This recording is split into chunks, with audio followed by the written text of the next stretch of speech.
Good evening, all, and welcome to the biology session of CET coaching. Myself, Manjunath BS from Chikamagaluru. I am working as a lecturer in biology from last 28 years. At present, I am working as a senior lecturer in biology in Government Junior College, Chikamagaluru. And today's my topic is structural organization in animals. Students, this chapter is in the first year syllabus. In the unit 2, this chapter number is 7. It deals with the structural organization of animals.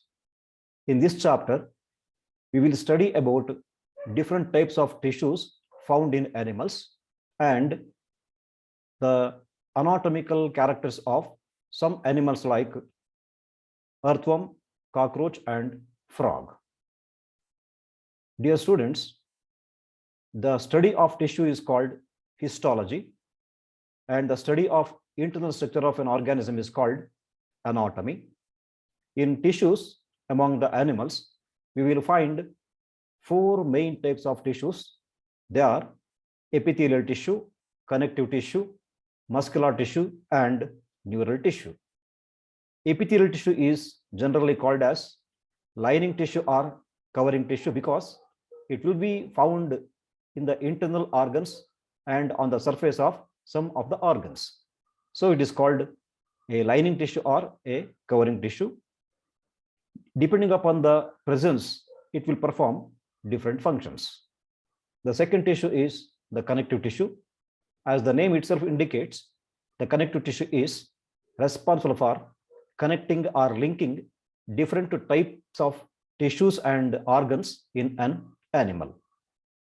The connective tissue is also of different types, like areolar tissue, fat, that is the adipose tissue, then cartilage, then bone, and the blood.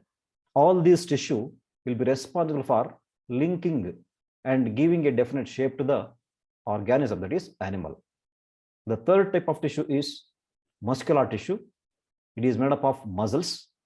It is also of 3 different types, and it is found in heart, which is called cardiac muscles, and in the wall of the internal organs like intestine, stomach, esophagus, etc. That is called the smooth muscles.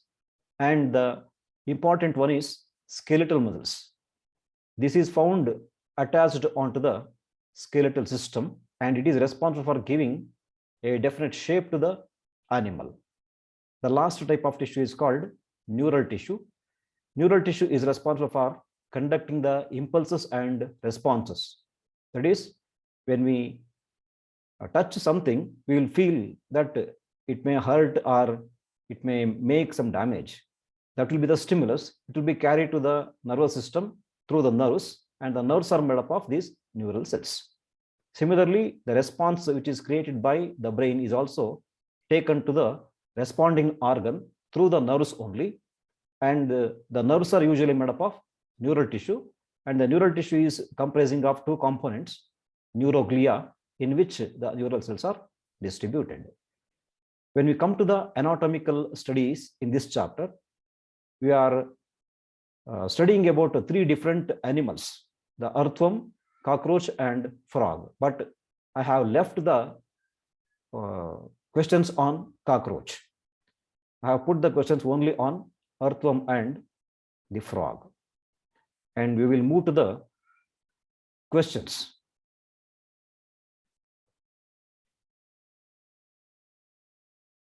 The first question is, which of the following is correct for epithelial tissue? Epithelial tissue ಗೆ ಸಂಬಂಧಪಟ್ಟಂಗೆ ಈ ಕೆಳಗಿನ options ಅಲ್ಲಿ ಯಾವುದು ಸರಿ ಅಂತೇಳಿ. Option A, it is present only as inner lining. Option B, it is present only as outer lining. C, contains more intracellular matrix. D, it may be present either as inner or as outer lining. ಮಕ್ಕಳೇ, ಇದರಲ್ಲಿ ನಾನು ಆಗಲೇ ಹೇಳಿದಾಗೆ epithelial ಟಿಶ್ಯೂನ ನಾವು lining tissue ಅಥವಾ covering tissue ಅಂತ ಕರಿತೀವಿ. ಯಾಕೆಂದ್ರೆ ಇದು ಕೆಲವು ಇಂಟರ್ನಲ್ ಆರ್ಗನ್ಸಿನ ಇನ್ನರ್ ಲೈನಿಂಗ್ ಆಗಿ ಇರುತ್ತೆ. ಹಾಗೇನೆ ಕೆಲವು ವೇಳೆ ಔಟರ್ ಕವರಿಂಗ್ ಆಗಿ ಇರುತ್ತೆ ಅಂತೇಳಿ. ಸೊ ಹಾಗಾಗಿ ಇಲ್ಲಿ ಕೊಟ್ಟಿರೋ ಎರಡು ಆಪ್ಷನ್ಸ್ ಎ ಮತ್ತೆ ಬಿ ಸರಿಯಾಗಿದೆ. ಆದರೆ ಮೂರನೇ option contains more intracellular matrix ಅಂತ ಇದೆಯಲ್ಲ, ಈ ಎಪಿಥೆಲಿಯಲ್ ಟಿಶ್ಯೂನಲ್ಲಿ ಇಂಟ್ರಾಸೆಲ್ಯುಲರ್ ಮ್ಯಾಟ್ರಿಕ್ಸ್ ತುಂಬಾ ಕಡಿಮೆ ಇರುತ್ತೆ. ಸೊ ಹಾಗಾಗಿ ಈ ಮೂರನೇ ಆಪ್ಷನ್ ತಪ್ಪಾಗುತ್ತೆ. ಅದೇ ನಾಲ್ಕನೇ ಆಪ್ಷನ್ ಅಲ್ಲಿ it may be present either as inner or as outer lining ಅಂತ ಇದೆಯಲ್ಲ, ಇದು ಕರೆಕ್ಟ್ ಆಗುತ್ತೆ.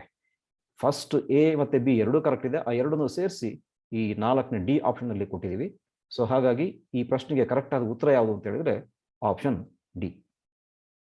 Next question, match list A with list B. ಮಕ್ಕಳೇ, ಇಲ್ಲಿ ಲಿಸ್ಟ್ ಎ ನಲ್ಲಿ ನಾವು 4 ರೀತಿಯ ಎಪಿಥೆಲಿಯಲ್ ಟಿಶ್ಯೂಸ್ ಅನ್ನ ಕೊಟ್ಟಿದ್ದೀವಿ.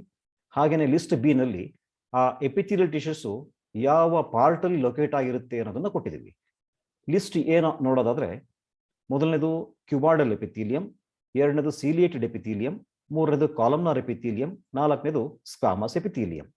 ಇದರಲ್ಲಿ ಕ್ಯೂಬಾಯ್ಡಲ್ ಎಪಿಥೀಲಿಯಂ ಈ ಬಿ ಲಿಸ್ಟ್ ಅಲ್ಲಿ ಇರುವಂತಹ ಆಪ್ಷನ್ಸ್ ಅನ್ನು ನೋಡಿದ್ರೆ it is found as inner lining of PCT of nephrons, ಅಂದ್ರೆ proximal convoluted tubule of nephrons. ಇಲ್ಲಿ ಇದು ಸೆಕ್ರಿಷನ್ ಮತ್ತೆ ಅಬ್ಸಾರ್ಪ್ಷನ್ ಫಂಕ್ಷನ್ ಅನ್ನು ಮಾಡುತ್ತೆ. ಎರಡನೇ option ciliated epithelium, it is found in inner lining of fallopian tube. Fallopian tube ಮತ್ತು bronchi ಮತ್ತೆ ಬ್ರಾಂಕಿಯೋಲ್ಸಿನ inner wall ಅಲ್ಲಿ ಈ ಸೀಲಿಯೇಟೆಡ್ ಎಪಿಥೀಲಿಯಂ ಇರುತ್ತೆ. ಹಾಗಾಗಿ ಎರಡಕ್ಕೆ ಸೂಟ್ ಆಗೋದು ಸಿ. ಮೂರು columnar epithelium, it is located inner surface of gall bladder. Gall ಬ್ಲಾಡರ್ನ ಇನ್ನರ್ ಸರ್ಫೇಸ್ ಅಲ್ಲಿ ಈ ಕಾಲಮ್ನಾರ್ ಎಪಿಥೀಲಿಯಂ ಲೊಕೇಟ್ ಆಗಿರುತ್ತೆ. ನಾಲ್ಕನೇ ಆಪ್ಷನ್ ಸ್ಕ್ವಾಮಸ್ ಎಪಿಥೀಲಿಯಂ, ಇದು inner lining of blood vessels ಅಲ್ಲಿ ಇರುತ್ತೆ. ಸೊ ಬ್ಲಡ್ ವೆಸಲ್ಸಿನ ಇನ್ನರ್ ಲೈನಿಂಗ್ ಆಗಿದ್ದು ಆಕ್ಟ್ ಮಾಡುತ್ತೆ. ಸೊ ಈ ನಾಲ್ಕಕ್ಕೂ ಕರೆಕ್ಟ್ ಆಗಿರುವಂತ ಆಪ್ಷನ್ ಇಲ್ಲಿ ನೋಡಿದ್ರೆ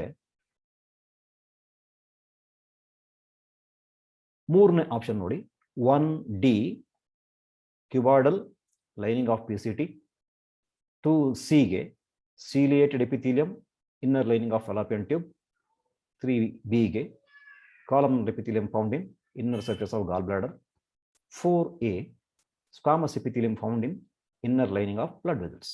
ಅಲ್ಲಿಗೆ ಆಪ್ಷನ್ ಸಿ ಕರೆಕ್ಟ್ ಆದ ಉತ್ತರ ಆಗಿದೆ. ಮುಂದಿನ ಪ್ರಶ್ನೆ, secretion and absorption is done by which of the following epithelium.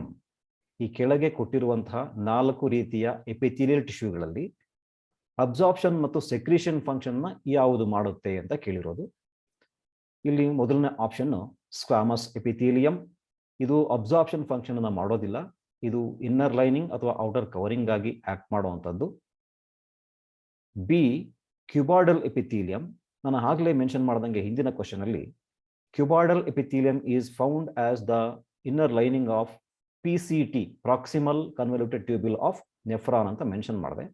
ಅಲ್ಲಿ ಈ cuboidal epithelium secretory and absorption function ಅನ್ನು ಮಾಡುತ್ತೆ. ಸೊ ಕಾಲಮ್ನಾರ್ ಎಪಿಥೀಲಿಯಂ ಈ ಫಂಕ್ಷನ್ ಅನ್ನು ಮಾಡೋಲ್ಲ, ಸೀಲಿಯೇಟೆಡ್ ಕಾಲಮ್ನಾರ್ ಎಪಿಥೀಲಿಯಂ ಕೂಡ ಈ ಫಂಕ್ಷನ್ ಅನ್ನು ಮಾಡೋದಿಲ್ಲ. ಸೊ ಹಾಗಾಗಿ ಎರಡನೇ option B cuboidal epithelium is the right answer here. ಮುಂದಿನ ಪ್ರಶ್ನೆ, which of the following is unicellular glandular epithelium. Epithelial tissue ಕೆಲವು ವೇಳೆ ಗ್ಲ್ಯಾಂಡುಲಾರ್ ಎಪಿಥೀಲಿಯಂ ಆಗಿ ಆಕ್ಟ್ ಮಾಡುತ್ತೆ. ಹೇಗೆ ಅಂದ್ರೆ ಆ ಎಪಿಥೀಲಿಯಂ ಟಿಶ್ಯೂನಲ್ಲಿ ಇರುವಂತಹ ಸೆಲ್ಸು ಗ್ಲ್ಯಾಂಡ್ಸ್ ಆಗಿ ಆಕ್ಟ್ ಮಾಡುತ್ತೆ. ಇಲ್ಲಿ ಕೊಟ್ಟಿರುವಂತಹ 4 ಗ್ಲ್ಯಾಂಡ್ಸ್ ಅಲ್ಲಿ ಯೂನಿಸೆಲ್ಯುಲಾರ್ ಗ್ಲ್ಯಾಂಡ್ ಆಗಿ ಆಕ್ಟ್ ಮಾಡೋದು ಯಾವುದು ಅಂತ ಕೊಟ್ಟಿದ್ದಾರೆ. Salivary gland, islets of Langerhans, goblet cells ಮತ್ತು ಮ್ಯಾಮರಿ ಗ್ಲ್ಯಾಂಡ್ಸ್. ಮಕ್ಕಳೇ, ಇಲ್ಲಿ ನೋಡಿ, ಸಲೈವರಿ ಗ್ಲ್ಯಾಂಡ್ಸ್ ಅಂತ ಹೇಳಿದ್ರೆ ನಮ್ಮ ಬಕಲ್ ಕ್ಯಾವಿಟಿನಲ್ಲಿ ಇರುವಂತಹ ಗ್ಲ್ಯಾಂಡ್ಸ್. ಈ ಸಲೈವರಿ ಗ್ಲ್ಯಾಂಡ್ಸ್ ಒಟ್ಟು 3 ಪೇರು ಬೇರೆ ಬೇರೆ ರೀತಿಯ ಗ್ಲ್ಯಾಂಡ್ಸ್ ಒಟ್ಟಾಗಿರುತ್ತೆ. ಇನ್ನು ಐಲೆಟ್ಸ್ ಆಫ್ ಲಾಂಗರ್ಹ್ಯಾನ್ಸ್, ಇದು ಪ್ಯಾಂಕ್ರಿಯಾಸ್ನಲ್ಲಿ ಇರುವಂತಹ ಒಂದು ಗ್ರೂಪಿನ ಸೆಲ್ಸ್ ಅನ್ನು ನಾವು ಐಲೆಟ್ಸ್ ಆಫ್ ಲಾಂಗರ್ಹ್ಯಾನ್ಸ್ ಅಂತ ಕರಿತೀವಿ. ಈ ಎರಡೂ ಕೂಡ ಮಲ್ಟಿಸೆಲ್ಯುಲರ್ ಗ್ಲ್ಯಾಂಡ್ಸ್ ಆಗಿದೆ. ಮೂರನೇದು ಗಾಬ್ಲೆಟ್ ಸೆಲ್ಸ್, ಇದು ಎಪಿಥೀಲಿಯಲ್ ಟಿಶ್ಯೂನಲ್ಲಿ ಬರುವಂತಹ ಇಂಟೆಸ್ಟೈನ್ ಅಲ್ಲಿ ಇರುವಂತಹ ಎಪಿಥೀಲಿಯಂ ಅಲ್ಲಿ ಇಂಟೆಸ್ಟಿನಲ್ ಗ್ಲ್ಯಾಂಡ್ಸ್ ಅಲ್ಲಿ ಒಂದು ರೀತಿಯ ಸೆಲ್ಸ್, ಇದು ಗಾಬ್ಲೆಟ್ ಸೆಲ್ಸ್ ಅಂತೇಳಿ. ಇದು ಒಂದೊಂದು ಸೆಲ್ಲು ಗ್ಲ್ಯಾಂಡ್ ಆಗಿ ಆಕ್ಟ್ ಮಾಡುತ್ತೆ. ನಾಲ್ಕನೇದು ಮ್ಯಾಮರಿ ಗ್ಲ್ಯಾಂಡ್ಸು, ಇದು ಕೂಡ ಮಲ್ಟಿಸೆಲ್ಯುಲರ್ ಗ್ಲ್ಯಾಂಡ್ಸು. ಸೊ ಈ 4 ಕೊಟ್ಟಿರುವಂತಹ ಆಪ್ಷನ್ಗಳಲ್ಲಿ Goblet cells will be acting as unicellular glands. ಅದಕ್ಕೆ ಸರಿಯಾದ ಉತ್ತರ ಸಿ, ಗಾಬ್ಲೆಟ್ ಸೆಲ್ಸ್. ಇಲ್ಲಿ ಡಯಾಗ್ರಾಮ್ ಅಲ್ಲಿ ನೋಡಿದ್ರೆ ಇದು ಇಂಟೆಸ್ಟೈನ್ ಅಲ್ಲಿ ಇರುವಂತಹ ಎಪಿಥೀಲಿಯಲ್ ಟಿಶ್ಯೂ. ಇದರಲ್ಲಿ ಒಂದೊಂದು ಸೆಲ್ಲು ಗ್ಲ್ಯಾಂಡ್ ಆಗಿ ಆಕ್ಟ್ ಮಾಡುತ್ತೆ. ಈ ಗ್ಲ್ಯಾಂಡ್ಯುಲರ್ ಸೆಲ್ಸ್ ನಾವು ಗಾಬ್ಲೆಟ್ ಸೆಲ್ ಅಂತ ಕರಿತೀವಿ. ಈ ಗಾಬ್ಲೆಟ್ ಸೆಲ್ಸ್ ಇಲ್ಲಿ ಮ್ಯೂಕಸ್ ಅನ್ನು ಸೆಕ್ರೇಟ್ ಮಾಡುತ್ತೆ. ಮುಂದಿನ ಪ್ರಶ್ನೆ, which of the following is not ಸೆಕ್ರೇಟೆಡ್ by exocrine glands? ಮಕ್ಕಳೇ, ಗ್ಲ್ಯಾಂಡ್ಸ್ ಅಲ್ಲಿ ಎರಡು ರೀತಿ ಬರುತ್ತೆ.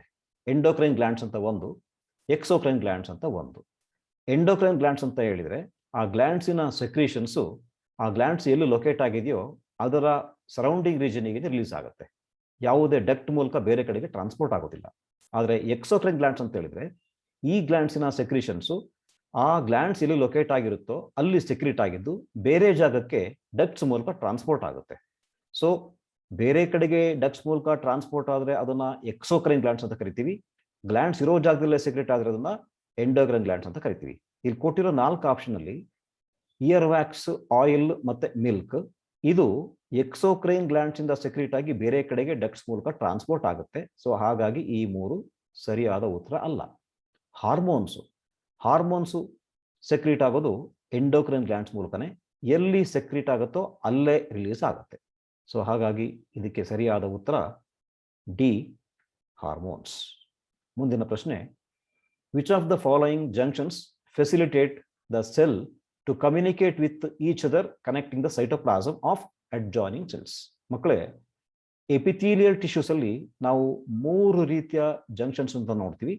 ಆ 3 ರೀತಿಯ ಜಂಕ್ಷನ್ಸ್ ಯಾವ್ಯಾವುದು ಅಂತ ಹೇಳಿದ್ರೆ ಟೈಟ್ ಜಂಕ್ಷನ್ಸ್ ಅಂತ ಒಂದು, ಗ್ಯಾಪ್ ಜಂಕ್ಷನ್ಸ್ ಅಂತ ಒಂದು, ಅಡ್ಹೇರಿಂಗ್ ಜಂಕ್ಷನ್ಸ್ ಅಂತ ಒಂದು. ಆ 3 ಜಂಕ್ಷನ್ಸ್ಗಳು ನೋಡಿ, ಇಲ್ಲಿ ನಾನು ಒಂದು ಡಯಾಗ್ರಾಮ್ನ ಹಾಕಿದ್ದೀನಿ, ಚಿತ್ರ ಹಾಕಿದ್ದೀನಿ. ಇದರಲ್ಲಿ ಟೈಟ್ ಜಂಕ್ಷನ್ ನೋಡಿ, ಇದು ಏನಕ್ಕೆ ಹೆಲ್ಪ್ ಮಾಡುತ್ತೆ ಅಂತ ಹೇಳಿದ್ರೆ ಅಕ್ಕಪಕ್ಕದ ಸೆಲ್ಗಳು ಮತ್ತು ಟಿಶ್ಯೂನಲ್ಲಿರುವಂತಹ ಎಲ್ಲಾ ಸೆಲ್ಸ್ಗಳಲ್ಲಿ ಸಬ್ಸ್ಟೆನ್ಸಸ್ ಹೊರಗಡೆ ಲೀಕ್ ಆಗದೆ ಇರೋ ತರ ಮಾಡೋದು. ಅಂದ್ರೆ it prevents the leakage of substances from the tissue ಅಥವಾ ಅಕ್ರಾಸ್ ದ ಟಿಶ್ಯೂ. ಇನ್ನು ಎರಡನೇದು ಅಡ್ಹೇರಿಂಗ್ ಜಂಕ್ಷನ್ಸ್ ಅಂತ ಇಲ್ಲ ಇದೆ. These junctions will help the cells to remain firmly attached to each other. ಅಂದ್ರೆ ಟೈಟ್ ಆಗಿ ಒಂದಕ್ಕೊಂದು ಅಂಟ್ಕೊಂಡಿರೋ ತರ ಈ ಜಂಕ್ಷನ್ಸ್ ಮಾಡುತ್ತೆ. ಇನ್ನು ಮೂರನೇದು ಗ್ಯಾಪ್ ಜಂಕ್ಷನ್ಸ್ ಇದೆ. ಈ ಗ್ಯಾಪ್ ಜಂಕ್ಷನ್ಸ್ ಇದೆ, ಇದು ಅಕ್ಕಪಕ್ಕದ ಸೆಲ್ಗಳ ಮಧ್ಯೆ ಸೈಟೋಪ್ಲಾಸ್ಮಿಕ್ ಕನೆಕ್ಷನ್ಸ್ ಅನ್ನ ಮಾಡಲ್ಪಟ್ಟು ಅದರ ಮೂಲಕ ಒಂದು ಸೆಲ್ಲಿಂದ ಇನ್ನೊಂದು ಸೆಲ್ಲಿಗೆ ಅಯಾನ್ಸು, ಸ್ಮಾಲರ್ ಮಾಲಿಕ್ಯೂಲ್ಸು, ಕೆಲವು ವೇಳೆ ಲಾರ್ಜರ್ ಮಾಲಿಕ್ಯೂಲ್ಸ್ ಕೂಡ ಟ್ರಾನ್ಸ್ಪೋರ್ಟ್ ಆಗಲಿಕ್ಕೆ ಹೆಲ್ಪ್ ಮಾಡುತ್ತೆ. ಸೊ ಈ ತರ ಸಬ್ಸ್ಟೆನ್ಸಸ್ ಒಂದು ಸೆಲ್ಲಿಂದ ಇನ್ನೊಂದು ಸೆಲ್ಲಿಗೆ ಟ್ರಾನ್ಸ್ಪೋರ್ಟ್ ಆಗಬೇಕು ಅಂತ ಹೇಳಿದ್ರೆ there should be the presence of cytoplasmic connections between the cells. ಆ ತರ ಸೈಟೋಪ್ಲಾಸ್ಮಿಕ್ ಕನೆಕ್ಷನ್ಸ್ ಅನ್ನ ಮಾಡೋದ್ರಿಂದ ಈ ಗ್ಯಾಪ್ ಜಂಕ್ಷನ್ಸ್ ಅನ್ನು ನಾವು ಕಮ್ಯುನಿಕೇಟಿವ್ ಜಂಕ್ಷನ್ಸ್ ಅಂತ ಕೂಡ ಕರಿತೀವಿ. ಸೊ ಹಾಗಾಗಿ ಇಲ್ಲಿ ಸರಿಯಾದ ಉತ್ತರ ಬಿ, ಗ್ಯಾಪ್ ಜಂಕ್ಷನ್ಸ್. ಮುಂದಿನ ಪ್ರಶ್ನೆ, which tissue links and supports other tissues R organs of the body?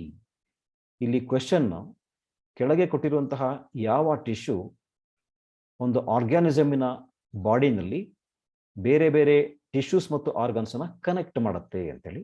ಇಲ್ಲಿ 4 ಆಪ್ಷನ್ಸ್ ಇದೆ: epithelial tissue, connective tissue, neural tissue, muscular tissue. ಇಲ್ಲಿ ಕನೆಕ್ಟಿವ್ ಟಿಶ್ಯೂ ಸರಿಯಾದ ಉತ್ತರ ಆಗುತ್ತೆ. The name it self indicates it is responsible for connecting the different tissues and organs of the body in an organism. ಇನ್ನು epithelial tissue ಬಂದಾಗ ನಾವು ಅದನ್ನ inner lining ಮತ್ತೆ outer covering ಅಲ್ಲಿ ನೋಡ್ತೀವಿ ಅಂತ ಆಗ್ಲೇ ಹೇಳಿದೆ. ನ್ಯೂರಲ್ ಟಿಶ್ಯೂ ನರ್ವ್ ಇಂಪಲ್ಸಸ್ ಅನ್ನ ಕಂಡಕ್ಟ್ ಮಾಡಲಿಕ್ಕೆ ಹೆಲ್ಪ್ ಮಾಡುತ್ತೆ. ಮಸ್ಕ್ಯುಲರ್ ಟಿಶ್ಯೂ ಬೇರೆ ಬೇರೆ ಫಂಕ್ಷನ್ಸ್ ಅನ್ನ ಮಾಡುತ್ತೆ. ಆದರೆ ಈ ಕನೆಕ್ಟಿವ್ ಟಿಶ್ಯೂ ಈ ರೀತಿ ಲಿಂಕ್ ಮಾಡಲಿಕ್ಕೆ ಮತ್ತೆ ಬಾಡಿಗೆ ಸಪೋರ್ಟ್ ಮಾಡಲಿಕ್ಕೆ ಹೆಲ್ಪ್ ಮಾಡುತ್ತೆ. ಸೊ ಹಾಗಾಗಿ ಈ ಪ್ರಶ್ನೆಗೆ ಸರಿಯಾದ ಉತ್ತರ ಬಿ ಆಪ್ಷನ್ನು, ಕನೆಕ್ಟಿವ್ ಟಿಶ್ಯೂ. ಮುಂದಿನ ಪ್ರಶ್ನೆ, the matrix or ground substance in connective tissues are made up of? ಅಂದ್ರೆ ಕನೆಕ್ಟಿವ್ ಟಿಶ್ಯೂಗಳಲ್ಲಿ ಇರುವಂತಹ ಗ್ರೌಂಡ್ ಸಬ್ಸ್ಟೆನ್ಸು, ಮ್ಯಾಟ್ರಿಕ್ಸ್ ಅಥವಾ ಗ್ರೌಂಡ್ ಸಬ್ಸ್ಟೆನ್ಸು ಯಾವ ಸಬ್ಸ್ಟೆನ್ಸ್ ಇಂದ ಮಾಡಲ್ಪಟ್ಟಿದೆ ಅಂತ ಕೊಟ್ಟಿರೋದ್ರಲ್ಲಿ 4 ಆಪ್ಷನ್ಸ್ ಅಲ್ಲಿ thick proteins, elastin fibres, collagen fibres ಮತ್ತು ಮಾಡಿಫೈಡ್ ಪಾಲಿಸ್ಯಾಕರೈಡ್ಸ್ ಇದೆ. ಇದರಲ್ಲಿ ಈ ಮೂರು ಕೂಡ ಮ್ಯಾಟ್ರಿಕ್ಸ್ ಆಗಿ ಆಕ್ಟ್ ಮಾಡೋದಿಲ್ಲ, ಬಟ್ ಮ್ಯಾಟ್ರಿಕ್ಸ್ ಅಲ್ಲಿ ಡಿಸ್ಟ್ರಿಬ್ಯೂಟ್ ಆಗಿರುತ್ತೆ. ಸೊ ಮ್ಯಾಟ್ರಿಕ್ಸ್ ನ ಫಾರ್ಮೇಶನ್ ಮಾಡಲಿಕ್ಕೆ ಬೇಕಾಗುವಂತಹ ಮಾಡಿಫೈಡ್ ಪಾಲಿಸ್ಯಾಕರೈಡ್ಸ್ ಅನ್ನ ಈ ಕನೆಕ್ಟಿವ್ ಟಿಶ್ಯೂ ಇರುವಂತಹ ಸೆಲ್ಸ್ ಸೆಕ್ರೀಟ್ ಮಾಡುತ್ತೆ. ಆ ಸೆಕ್ರೀಷನ್ ಈ ಮಾಡಿಫೈಡ್ ಪಾಲಿಸ್ಯಾಕರೈಡ್ಸ್ ಗ್ರೌಂಡ್ ಸಬ್ಸ್ಟೆನ್ಸ್ ಆಗಿ ಆಕ್ಟ್ ಮಾಡುತ್ತೆ. ಸೊ ಈ 4 ಆಪ್ಷನ್ಸ್ ಅಲ್ಲಿ correct options option D, modified polysaccharides. ಮುಂದಿನ ಪ್ರಶ್ನೆ ಮಕ್ಕಳೇ, ಇಲ್ಲೊಂದು ಚಿತ್ರ ಹಾಕಿದೀವಿ ನಾವು. ಇದರಲ್ಲಿ you have to identify the parts A to D in the following diagram. ಈ 4 ಭಾಗಗಳನ್ನ ನೋಡಿ ಈ 4 ಲೇಬಲಿಂಗ್ಸ್ ಕರೆಕ್ಟ್ ಆಗಿರುವಂತಹ ಆಪ್ಷನ್ ಅನ್ನ ನಾವು ಇದರಲ್ಲಿ ಹುಡುಕಬೇಕು. ನೋಡಿ, ಈ ಚಿತ್ರ ಇದೆಯಲ್ಲ, ಇದು ಏರಿಯೋಲಾರ್ ಟಿಶ್ಯೂದು ಚಿತ್ರ. ಈ ಏರಿಯೋಲಾರ್ ಟಿಶ್ಯೂನಲ್ಲಿ ಇದು ಗ್ರೌಂಡ್ ಸಬ್ಸ್ಟೆನ್ಸ್ ಅಥವಾ ಮ್ಯಾಟ್ರಿಕ್ಸ್, ಗ್ರೌಂಡ್ ಸಬ್ಸ್ಟೆನ್ಸ್ ಅಥವಾ ಮ್ಯಾಟ್ರಿಕ್ಸ್. ಈ ಮ್ಯಾಟ್ರಿಕ್ಸ್ ಅಲ್ಲಿ 2 ರೀತಿಯ ಇಂಪಾರ್ಟೆಂಟ್ ಕಾಂಪೋನೆಂಟ್ಸ್ ನೋಡ್ಬೋದು ನಾವು. ಮೊದಲನೇದು ಸೆಲ್ಸ್ ಅಂತೇಳಿ, ಎರಡನೇದು ಫೈಬರ್ಸ್ ಅಂತೇಳಿ. ಸೆಲ್ಸ್ ಅಲ್ಲಿ 3 ಇಂಪಾರ್ಟೆಂಟ್ ರೀತಿಯ ಸೆಲ್ಸ್ ಬರುತ್ತೆ. ಅದು ಫೈಬ್ರೋಬ್ಲಾಸ್ಟ್ ಅಂತ ಒಂದು, ಮಾಸ್ಟ್ ಸೆಲ್ ಅಂತ ಒಂದು, ಮ್ಯಾಕ್ರೋಫೇಜಸ್ ಅಂತ ಒಂದು. ಈ 3ಕ್ಕೂ ಕೂಡ ಬೇರೆ ಬೇರೆ ರೀತಿಯ ಫಂಕ್ಷನ್ಸ್ ಇದೆ. ಅದರಲ್ಲಿ ಈ ಫೈಬ್ರೋಬ್ಲಾಸ್ಟಿನ ಫಂಕ್ಷನ್ ಏನು ಅಂತ ಹೇಳಿದ್ರೆ ಫೈಬರ್ಸ್ ಅನ್ನ ಪ್ರೊಡಕ್ಷನ್ ಮಾಡೋದು. ಆ ಫೈಬರ್ಸ್ 2 ರೀತಿ ಬರುತ್ತೆ. ವೈಟ್ ಫೈಬರ್ಸ್ ಅಂತ ಒಂದು, ಯೆಲ್ಲೋ ಫೈಬರ್ಸ್ ಅಂತ ಒಂದು. ವೈಟ್ ಫೈಬರ್ಸ್ ಕೊಲಾಜನ್ ಅನ್ನೋ ಸಬ್ಸ್ಟೆನ್ಸ್ ಇಂದ ಮಾಡಲ್ಪಟ್ಟಿರುತ್ತೆ. ಆ ವೈಟ್ ಫೈಬರ್ಸ್ ಬಂಡ್ಲಸ್ ಅಲ್ಲಿ ಅರೇಂಜ್ ಆಗಿರುತ್ತೆ, ನೋಡಿ ಈ ತರ. ಆದ್ರೆ ಎಲಾಸ್ಟಿನ್ ಫೈಬರ್ಸ್ ಈ ತರ ದೇ ಆರ್ ಲೂಸ್ಲಿ ಸ್ಕ್ಯಾಟರ್ಡ್, ಸಿಂಗ್ಲಿ ಒಂದೊಂದೇ ಇಲ್ಲಿ ಡಿಸ್ಟ್ರಿಬ್ಯೂಟ್ ಆಗಿರುತ್ತೆ. ಸೊ ಈ 4 ಲೇಬಲಿಂಗ್ಸ್ ಅನ್ನ ನೋಡಿಕೊಂಡು ಇಲ್ಲಿ ಕರೆಕ್ಟ್ ಆಗೋ ಸೂಟಬಲ್ ಆಪ್ಷನ್ ಅನ್ನು ನೋಡ್ಬೇಕು ನಾವೀಗ. ಇಲ್ಲಿ ಎ ಫೈಬ್ರೋಬ್ಲಾಸ್ಟ್ ಅನ್ನ ರೆಪ್ರೆಸೆಂಟ್ ಮಾಡುತ್ತೆ, ಬಿ ಮಾಸ್ಟ್ ಸೆಲ್ ನ ರೆಪ್ರೆಸೆಂಟ್ ಮಾಡುತ್ತೆ, ಸಿ ಕೊಲಾಜನ್ ಫೈಬರ್ಸ್ ಅನ್ನ ರೆಪ್ರೆಸೆಂಟ್ ಮಾಡುತ್ತೆ, ಡಿ ಮ್ಯಾಕ್ರೋಫೇಜಸ್ ಅನ್ನ ರೆಪ್ರೆಸೆಂಟ್ ಮಾಡುತ್ತೆ. ಈ ಕೆಳಗೆ ಕೊಟ್ಟಿರೋ ಆಪ್ಷನ್ಸ್ ಅಲ್ಲಿ ಯಾವುದು ಸರಿಯಾಗಿದೆ ಅಂತ ನೋಡಿದ್ರೆ ಎ ಫೈಬ್ರೋಬ್ಲಾಸ್ಟ್ ಇದೆ. ಇಲ್ಲಿ ಯಾವ ಆಪ್ಷನ್ ಅಲ್ಲಿ ಕರೆಕ್ಟ್ ಇದೆ ಅಂದ್ರೆ ಎ, ಡಿ ಆಪ್ಷನ್ ಅಲ್ಲಿ ಎ ಫೈಬ್ರೋಬ್ಲಾಸ್ಟ್ ಕರೆಕ್ಟ್ ಇದೆ. ಬಿ ಮಾಸ್ಟ್ ಸೆಲ್ ನ ರೆಪ್ರೆಸೆಂಟ್ ಮಾಡುತ್ತೆ, ಅದು ಕರೆಕ್ಟ್ ಇದೆ. ಇಲ್ಲಿ ಸಿ ಕೊಲಾಜನ್ ಫೈಬರ್ಸ್ ಅಂತ ಇದೆ, ಸೊ ಅದು ಕೂಡ ಕರೆಕ್ಟ್ ಆಗಿ ರೆಪ್ರೆಸೆಂಟ್ ಆಗ್ತಾ ಇದೆ. ಡಿ ಮ್ಯಾಕ್ರೋಫೇಜ್ ಅಂತ ಇದೆ, ಅದು ಕೂಡ ಕರೆಕ್ಟ್ ಆಗಿದೆ. ಸೊ ಮೊದಲನೇ ಆಪ್ಷನ್, ಎರಡನೇದು ಮತ್ತೆ ಮೂರನೇದರಲ್ಲಿ ತಪ್ಪಾಗಿ ಲೇಬಲಿಂಗ್ ಆಗಿದೆ. ಕೊನೆ ಆಪ್ಷನ್ ಡಿ ಸರಿಯಾಗಿ ಲೇಬಲಿಂಗ್ ಆಗಿರೋದ್ರಿಂದ ಆ 4ನೇ ಆಪ್ಷನ್ ಸರಿಯಾದ ಉತ್ತರ. ಮುಂದಿನ ಪ್ರಶ್ನೆ, ಇನ್ನೊಂದು ಡಯಾಗ್ರಾಮ್ ಇಲ್ಲಿ identify the parts A to C in the given diagram. ಇಲ್ಲಿ ನಾವು ಕೊಟ್ಟಿರೋ ಚಿತ್ರ ಅಡಿಪೋಸ್ ಟಿಶ್ಯೂದು. ಅಡಿಪೋಸ್ ಟಿಶ್ಯೂನ ಫ್ಯಾಟ್ ಟಿಶ್ಯೂ ಅಂತ ಕೂಡ ಕರಿತೀವಿ ನಾವು. ಈ ಅಡಿಪೋಸ್ ಟಿಶ್ಯೂನಲ್ಲಿ ಸೆಲ್ಸ್ ಕಾಂಪ್ಯಾಕ್ಟ್ ಆಗಿ ಅರೇಂಜ್ ಆಗಿರುತ್ತೆ. ಸೆಲ್ಸ್ ಅಲ್ಲಿ large amount of fat will be stored.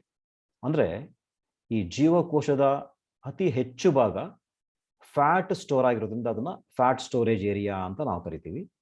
ಇನ್ನು ಸೈಟೋಪ್ಲಾಸ್ಮ್ ಈ ಸೆಲ್ಲಿಂದು ಪೆರಿಫೆರಲ್ ರೀಜನ್ ಡಿಸ್ಟ್ರಿಬ್ಯೂಟ್ ಆಗಿರುತ್ತೆ. ಅದರಲ್ಲಿ ಒಂದು ಪ್ರಾಮಿನೆಂಟ್ ನ್ಯೂಕ್ಲಿಯಸ್ ಇರುತ್ತೆ. ಇನ್ನು ಪ್ಲಾಸ್ಮಾ ಮೆಂಬ್ರೇನ್ ಸೆಲ್ ಕವರ್ ಆಗಿರುತ್ತೆ. ಇಲ್ಲಿ ಕೊಟ್ಟಿರೋ 3 ಲೇಬಲಿಂಗ್ಸ್ ಅಲ್ಲಿ A represents fat storage area, B denotes nucleus, C represents plasma membrane. ಈ 3 ಕರೆಕ್ಟ್ ಆಗಿರುವಂತ ಆಪ್ಷನ್ ಯಾವುದು ಅಂತ ನೋಡೋದಾದ್ರೆ ಮೊದಲನೇ ಆಪ್ಷನ್ ಅಲ್ಲಿ ಎ ನ್ಯೂಕ್ಲಿಯಸ್ ಇದೆ, ಬಿ ಫ್ಯಾಟ್ ಸ್ಟೋರೇಜ್ ಏರಿಯಾ ಇದೆ, ಸಿ ಪ್ಲಾಸ್ಮಾ ಮೆಂಬ್ರೇನ್ ಇದೆ. ಇದು ಪ್ಲಾಸ್ಮಾ ಮೆಂಬ್ರೇನ್ ಮಾತ್ರ ಕರೆಕ್ಟ್ ಇದೆ, ಈ 2 ತಪ್ಪಾಗಿದೆ. ಬಿ ಬಂದ್ರೆ A fat storage area correct ಇದೆ, ಬಿ ನ್ಯೂಕ್ಲಿಯಸ್ ಕರೆಕ್ಟ್ ಇದೆ, ಸಿ ಪ್ಲಾಸ್ಮಾ ಮೆಂಬ್ರೇನು ಇದು ಕರೆಕ್ಟ್ ಇದೆ. ಸೊ ಇಲ್ಲಿ ಕರೆಕ್ಟ್ ಆದ ಆಪ್ಷನ್ ಯಾವುದು ಅಂತ ಹೇಳಿದ್ರೆ ಬಿ. ಇದರಲ್ಲಿ ಇನ್ನ 2 ಆಪ್ಷನ್ಸ್ ತಪ್ಪಾಗಿದೆ. Right answer is B. ಮುಂದಿನ ಪ್ರಶ್ನೆ, the type of connective tissue present in the at the tip of nose and ear is. 4 options ಇದೆ, ಕಾರ್ಟಿಲೇಜ್, ಬೋನ್, ಟೆಂಡನ್ಸ್ ಮತ್ತೆ ಲಿಗಮೆಂಟ್ಸ್. ಮಕ್ಕಳೇ, ಈ ಕನೆಕ್ಟಿವ್ ಟಿಶ್ಯೂನಲ್ಲಿ ಲೂಸ್, ಡೆನ್ಸ್ ಮತ್ತೆ ಸ್ಪೆಷಲೈಸ್ಡ್ ಅಂತ 3 ರೀತಿ ಬರುತ್ತೆ. ಆ ಲೂಸ್ ಕನೆಕ್ಟಿವ್ ಟಿಶ್ಯೂನಲ್ಲಿ ಆರಿಯೋಲಾರ್ ಮತ್ತೆ ಅಡಿಪೋಸ್ ಟಿಶ್ಯೂ ಬಂದ್ರೆ, ಡೆನ್ಸ್ ಕನೆಕ್ಟಿವ್ ಟಿಶ್ಯೂನಲ್ಲಿ ಟೆಂಡನ್ಸ್, ಲಿಗಮೆಂಟ್ಸ್ ಬರುತ್ತೆ. ಇನ್ನು ಕಾರ್ಟಿಲೇಜು, ಬೋನ್ ಮತ್ತೆ ಬ್ಲಡ್ ಇದೆಯಲ್ಲ, ಇದನ್ನ ಸ್ಪೆಷಲೈಸ್ಡ್ ಕನೆಕ್ಟಿವ್ ಟಿಶ್ಯೂ ಅಂತ ನಾವು ಕರಿತೀವಿ. ನಮ್ಮ ಮೂಗಿನ ತುದಿನಲ್ಲಿ ಮತ್ತು ಎಕ್ಸ್ಟರ್ನಲ್ ಇಯರ್ ಪಿನ್ನಲ್ಲಿ ಒಂದು soft bone like structure is there, which is called cartilage. C ಇಲ್ಲಿ ಕೊಟ್ಟಿರೋ 4 ಆಪ್ಷನ್ ಅಲ್ಲಿ ಮೊದಲನೇ ಆಪ್ಷನ್ ಕಾರ್ಟಿಲೇಜ್ ಇದೆಯಲ್ಲ, ಇದೇ ಕರೆಕ್ಟ್ ಆಗುತ್ತೆ. ಇನ್ನು ಈ ಕಾರ್ಟಿಲೇಜ್ ಈ ಎರಡು ಜಾಗಗಳನ್ನು ಬಿಟ್ಟು ವರ್ಟಿಬ್ರಲ್ ಕಾಲಮ್ ಅಲ್ಲಿ ವರ್ಟಿಬ್ರೆಗಳ ಮಧ್ಯೆ ಮತ್ತೆ ಸ್ಕೆಲಿಟಲ್ ಸಿಸ್ಟಮ್ ಅಲ್ಲಿ ಬೋನ್ಸಿನ ಜಾಯಿಂಟ್ಗಳಲ್ಲಿ ಈ ಕಾರ್ಟಿಲೇಜ್ ಟಿಶ್ಯೂನ ನಾವು ನೋಡ್ತೀವಿ. ಸೊ ಇಲ್ಲಿ ಸರಿಯಾದ ಆಪ್ಷನ್ ಯಾವುದು ಅಂತ ಹೇಳಿದ್ರೆ ಎ ಕಾರ್ಟಿಲೇಜ್. ಮುಂದಿನ ಪ್ರಶ್ನೆ, in which of the following tissues the unused excess nutrients are stored? ನಾನು ಆಗಲೇ ಮೆನ್ಷನ್ ಮಾಡಿದೆ ಮಕ್ಕಳೇ, ನಾವು ತಿನ್ನುವಂಥ ಆಹಾರದಲ್ಲಿ ಎಷ್ಟು ಬೇಕೋ ನಮ್ಮ ದೇಹಕ್ಕೆ ಅಷ್ಟು ಮಾತ್ರ ಎನರ್ಜಿಯಾಗಿ ಕನ್ವರ್ಟ್ ಆಗಿ ಯೂಸ್ ಆಗುತ್ತೆ. ಉಳಿದ excess of nutrients will be converted into fat and it is stored in the form of adipose tissue. ಅಂದರೆ ಅಡಿಪೋಸ್ ಟಿಶ್ಯೂನ ನಾವು ಫ್ಯಾಟ್ ಟಿಶ್ಯೂ ಅಂತ ಕೂಡ ಕರಿತೀವಿ ಅಂತ ಹೇಳಿದೆ ನಾನು. ಹಾಗಾಗಿ ನಮ್ಮ ದೇಹಕ್ಕೆ ಬರುವಂತಹ ಎಕ್ಸಸ್ ನ್ಯೂಟ್ರಿಯೆಂಟ್ಸು ಫ್ಯಾಟ್ ಆಗಿ ಕನ್ವರ್ಟ್ ಆಗಿ ಅಡಿಪೋಸ್ ಟಿಶ್ಯೂನಲ್ಲಿ ಸ್ಟೋರ್ ಆಗುತ್ತೆ. ಇಲ್ಲಿ 4 ಆಪ್ಷನ್ ಕೊಟ್ಟಿದ್ದಾರೆ: areolar tissue, adipose tissue, muscular tissue ಮತ್ತು ಬೋನ್ಸ್ ಅಂತೇಳಿ. ಇದರಲ್ಲಿ ಕರೆಕ್ಟ್ ಆದ ಆನ್ಸರ್ ಅಡಿಪೋಸ್ ಟಿಶ್ಯೂ. ಮುಂದಿನ ಪ್ರಶ್ನೆ, which structures are joined by tendons? Tendons ಇದೆಯಲ್ಲ, ಇದು ಡೆನ್ಸ್ ಕನೆಕ್ಟಿವ್ ಟಿಶ್ಯೂದಲ್ಲಿ ಒಂದು ರೀತಿ, ಟೆಂಡನ್ಸ್ ಮತ್ತು ಲಿಗಮೆಂಟ್ಸ್ ಅಂತ 2 ರೀತಿ ಬರುತ್ತೆ. ಅದರಲ್ಲಿ ಟೆಂಡನ್ಸಿನ ಫಂಕ್ಷನ್ ಏನು ಅಂತ ಅರ್ಥ. ಅಂದರೆ ಈ ಟೆಂಡನ್ಸ್ ಯಾವುದನ್ನ ಕನೆಕ್ಟ್ ಮಾಡುತ್ತೆ ಕೆಳಗೆ ಕೊಟ್ಟಿರೋ ಆಪ್ಷನ್ಸ್ ಅಲ್ಲಿ ಅಂತ ಇದೆ. ಮೊದಲನೇ ಆಪ್ಷನ್ನು ಸ್ಕೆಲಿಟಲ್ ಮಸಲ್ಸ್ ಮತ್ತು ಲಿಗಮೆಂಟ್ಸು. ಅಂದರೆ ಸ್ಕೆಲಿಟಲ್ ಮಸಲ್ಸ್ನ ಈ ಟೆಂಡನ್ಸು ಲಿಗಮೆಂಟ್ಸ್ ಮೂಲಕ ಕನೆಕ್ಟ್ ಮಾಡುತ್ತೆ ಅಂತೇಳಿ. ಎರಡನೇದು ಬೋನ್ಸ್ ಮತ್ತೆ ಲಿಗಮೆಂಟ್ಸ್ನ ಕನೆಕ್ಟ್ ಮಾಡುತ್ತೆ ಅಂತೇಳಿ. ಮೂರನೇದು ಸ್ಕೆಲಿಟಲ್ ಮಸಲ್ಸ್ ಮತ್ತು ಬೋನ್ಸ್ನ ಕನೆಕ್ಟ್ ಮಾಡುತ್ತೆ ಅಂತ. ನಾಲ್ಕನೇದು ಬೋತ್ ಬಿ ಅಂಡ್ ಸಿ ಅಂತ ಇದೆ. ಇಲ್ಲಿ correct option, the tendons are responsible for connecting skeletal muscles to bones. ಹಾಗಾಗಿ ಕರೆಕ್ಟ್ ಆನ್ಸರ್ ಇಲ್ಲಿ ಮೂರನೇ ಆಪ್ಷನ್. ಮುಂದಿನ ಪ್ರಶ್ನೆ, which of the following is not an example for dense connective tissue? ನಾನು ಆಗಲೇ ಹೇಳಿದ್ದಲ್ಲ ಮಕ್ಕಳೇ, ಕನೆಕ್ಟಿವ್ ಟಿಶ್ಯೂನಲ್ಲಿ 3 ಥರ ಇದೆ: ಲೂಸ್, ಡೆನ್ಸ್ ಅಂಡ್ ಸ್ಪೆಷಲೈಸ್ಡ್ ಅಂತೇಳಿ. ಈ ಕೊಟ್ಟಿರೋ 4ರಲ್ಲಿ ಅಡಿಪೋಸ್ ಟಿಶ್ಯೂ, ಟೆಂಡನ್ಸು, ಲಿಗಮೆಂಟ್ಸು ಮತ್ತು ಕಾರ್ಟಿಲೇಜಲ್ಲಿ ಯಾವುದು ಡೆನ್ಸ್ ಕನೆಕ್ಟಿವ್ ಟಿಶ್ಯೂ ಅಲ್ಲ ಅಂತೇಳಿ. Adipose tissue is not a dense connective tissue, it is a loose connective tissue. Areolar tissue ಮತ್ತು ಅಡಿಪೋಸ್ ಟಿಶ್ಯೂಗಳು ಎರಡೂ ಕೂಡ ಲೂಸ್ ಕನೆಕ್ಟಿವ್ ಟಿಶ್ಯೂ. ಇನ್ನು ಉಳಿದಿದ್ದೆಲ್ಲ ಡೆನ್ಸ್ ಕನೆಕ್ಟಿವ್ ಟಿಶ್ಯೂಸ್ ಆಗುತ್ತೆ. ಸೊ ಕರೆಕ್ಟ್ ಆದ ಉತ್ತರ ಎ ಅಡಿಪೋಸ್ ಟಿಶ್ಯೂ. ಮುಂದಿನ ಪ್ರಶ್ನೆ, which of the following provides solidity, pliability and resistance in cartilage? ಕಾರ್ಟಿಲೇಜ್ನ ನಾವು ಮೃದ್ವಸ್ಥಿ ಅಂತ ಕರಿತೀವಿ. ಇದನ್ನ ಮೃದು ಮೂಳೆ ಅಂತ ಕೂಡ ಹೇಳ್ಬೋದು. ಸೊ ಆ ಮೃದ್ವಸ್ಥಿನಲ್ಲಿ ಅಂದರೆ ಕಾರ್ಟಿಲೇಜ್ನಲ್ಲಿ solidity, pliability and resistance is given by, ಈ 4 ಆಪ್ಷನ್ಸ್ ಅಲ್ಲಿ ಯಾವುದು ಈ ಕಾರ್ಟಿಲೇಜಿನ ಈ ಕ್ಯಾರೆಕ್ಟರ್ಸಿಗೆ ಕಾರಣ ಅಂತೇಳಿ. Collagen fibres, chondrocytes, calcium content, intracellular material ಅಂತ ಇದೆ ಆಪ್ಷನ್. ಮಕ್ಕಳೇ, ಇಲ್ಲಿ ಕೊಲಾಜನ್ ಫೈಬರ್ಸ್ ಅಂತ ಹೇಳಿದ್ರೆ ವೈಟ್ ಫೈಬರ್ಸು, ಆಗಲೇ ನಾನು ಚಿತ್ರ ಹಾಕಿದ್ದೆ ನೋಡಿ. ಅದರಲ್ಲಿ ಬಂಡಲ್ಸ್ ಅಲ್ಲಿ ಇರುವಂತಹ ಫೈಬರ್ಸ್ ಒಂದಿದೆ, ಅದು white fibres. They are made up of collagen fibres ಅಂತ ಹೇಳಿದೆ ನಾನು. ಕೊಲಾಜನ್ ಅನ್ನು ಕೆಮಿಕಲ್ ಸಬ್ಸ್ಟೆನ್ಸ್ ಇಂದ ಮಾಡಲ್ಪಟ್ಟಿರುತ್ತೆ ಅಂತ ಹೇಳಿದ್ದೆ. ಈ ಕೊಲಾಜನ್ ಕೆಮಿಕಲ್ ಸಬ್ಸ್ಟೆನ್ಸು ಆಕ್ಚುಯಲ್ ಆಗಿ ಕಾರ್ಟಿಲೇಜಿಗೆ ಈ 3 ಕ್ಯಾರೆಕ್ಟರ್ಸು, ಸಾಲಿಡಿಟಿ, ಪ್ಲಯಬಿಲಿಟಿ ಮತ್ತೆ ರೆಸಿಸ್ಟೆನ್ಸ್ ನ ಕೊಡುವಂಥದ್ದು. ಇನ್ನು ಕಾಂಡ್ರೋಸೈಟ್ಸ್ ಇದೆಯಲ್ಲ, ಇದು the cells of the cartilage are called chondrocytes. They are found inside some empty spaces called lacunae and they are not responsible for giving these characters. So ಹಾಗಾಗಿ B option ತಪ್ಪು. ಇನ್ನು calcium content ಅಂತ ಇದೆ, calcium cartilage ಬರೋದೇ ಇಲ್ಲ. Calcium is found in bones. ಇನ್ನು ಇಂಟ್ರಾಸೆಲ್ಯುಲರ್ matrix ಕೂಡ ಈ ಕ್ಯಾರೆಕ್ಟರ್ಸ್ಗೆ ಕಾರಣ ಅಲ್ಲ. ಸೊ ಹಾಗಾಗಿ ಸರಿಯಾದ ಉತ್ತರ ಆಪ್ಷನ್ ಎ ಕೊಲಾಜನ್ ಫೈಬರ್ಸ್. ಮುಂದಿನ ಪ್ರಶ್ನೆ, in which of the following tissues we find Haversian system? ಮಕ್ಕಳೇ, ಈ ಹ್ಯಾವರ್ಸಿಯನ್ ಸಿಸ್ಟಮ್ ಅನ್ನೋದು ನಿಮಗೆ ಹೊಸ ವರ್ಡ್. ಈ ಹ್ಯಾವರ್ಸಿಯನ್ ಸಿಸ್ಟಮ್ಸ್ ಎಲ್ಲಿದೆ ಈ ಕೆಳಗಿನ ಟಿಶ್ಯೂಸ್ ಅಲ್ಲಿ ಅಂತ ಹೇಳಿ. ಆಪ್ಷನ್ಸ್ ಒಂದು ಕಾರ್ಟಿಲೇಜ್, ಟೆಂಡನ್ಸ್, ಬೋನ್ಸ್ ಮತ್ತೆ ಆರಿಯೋಲಾರ್ ಟಿಶ್ಯೂ. ಆಕ್ಚುಯಲ್ ಆಗಿ ಸರಿಯಾದ ಉತ್ತರ ಇದಕ್ಕೆ ಬೋನ್ಸ್ ಬರುತ್ತೆ. ಇದಕ್ಕೆ ಕರೆಕ್ಟ್ ಆಗಿ ಎಕ್ಸ್ಪ್ಲನೇಷನ್ ಮುಂದೆ ಕೊಡ್ತೀನಿ ನೋಡಿ. ಇಲ್ಲೊಂದು ಚಿತ್ರ ಇದೆ, ಇದು ಬೋನಿನ ಸೆಕ್ಷನಲ್ ವ್ಯೂ. ಬೋನ್ಸ್ ಅಲ್ಲಿ ಹಾರ್ಡ್ ಪಾರ್ಟ್ ಅಲ್ಲಿ ಕ್ಯಾಲ್ಸಿಯಂ ಕಾರ್ಬೋನೇಟ್ ಇಂದ ಮಾಡಲ್ಪಟ್ಟಂತಹ ಸಬ್ಸ್ಟೆನ್ಸಿನ ಮಧ್ಯೆ we will find large number of canals. ಆ ಕೆನಾಲ್ಸ್ ಅನ್ನು ನಾವು ಹ್ಯಾವರ್ಸಿಯನ್ ಕೆನಾಲ್ಸ್ ಅಂತ ಕರಿತೀವಿ. ನೋಡಿ ಇದರ ಸುತ್ತ ಬೋನಿನ ಸೆಲ್ಸ್ ಆಸ್ಟಿಯೋಸೈಟ್ಸ್ ಅಂತ ಕರಿತೀವಿ. ಆ ಆಸ್ಟಿಯೋಸೈಟ್ಸ್ ನೋಡಿ ಇಲ್ಲಿ ಲೊಕೇಟ್ ಆಗಿದೆ ಒಂದೊಂದು. ಈ ಆಸ್ಟಿಯೋಸೈಟ್ಸ್ ಒಂದು ಎಂಪ್ಟಿ ಸ್ಪೇಸ್ ಲ್ಯಾಕ್ಯುನಾ ಅನ್ನೋ ಒಳಗಡೆ ಇರುತ್ತೆ. ಆ ಲ್ಯಾಕ್ಯುನೆಗಳು ಒಂದಕ್ಕೊಂದು ಇಂಟರ್ ಕನೆಕ್ಟ್ ಆಗಿರುತ್ತೆ. ಇದು ಒಂದ್ ರೀತಿ ಕಾನ್ಸೆಂಟ್ರಿಕ್ ರಿಂಗ್ಸ್ ರೂಪದಲ್ಲಿ ಈ ಹ್ಯಾವರ್ಸಿಯನ್ ಕೆನಾಲ್ ಸುತ್ತ ಅರೇಂಜ್ ಆಗಿರುತ್ತೆ. ಈ ಎಂಟೈರ್ ಸ್ಟ್ರಕ್ಚರ್ನ ನಾವು ಹ್ಯಾವರ್ಸಿಯನ್ ಸಿಸ್ಟಮ್ ಅಂತ ಕರಿತೀವಿ. ಈ ಹ್ಯಾವರ್ಸಿಯನ್ ಸಿಸ್ಟಮ್ ಬೋನ್ಸ್ ಅಲ್ಲಿ ಇರುವಂತಹ ಒಂದು ಸ್ಟ್ರಕ್ಚರ್. ಮುಂದಿನ ಪ್ರಶ್ನೆ, long cylindrical fibres that form a muscle are made up of. Option tonofibrils, collagen fibres, fibroblasts and myofibrils. ಈ ಟೋನೋಫೈಬ್ರಿಲ್ಸ್ ಅಂತ ಹೇಳಿದ್ರೆ ಎಪಿಥೀಲಿಯಲ್ ಟಿಶ್ಯೂಸ್ ಅಲ್ಲಿ ಬರುವಂತಹ ಒಂದು ರೀತಿಯ ಸೆಲ್ಸ್, ಫೈಬರ್ಸ್. ಕೊಲಾಜನ್ ಫೈಬರ್ಸ್ ಅಂತ ಹೇಳಿದ್ರೆ ಕಾರ್ಟಿಲೇಜ್ ನಲ್ಲಿ ಬರುವಂತಹ ಫೈಬರ್ಸ್. ಫೈಬ್ರೋಬ್ಲಾಸ್ಟ್ ಇದೆಯಲ್ಲ, these are the cells which secrete fibers.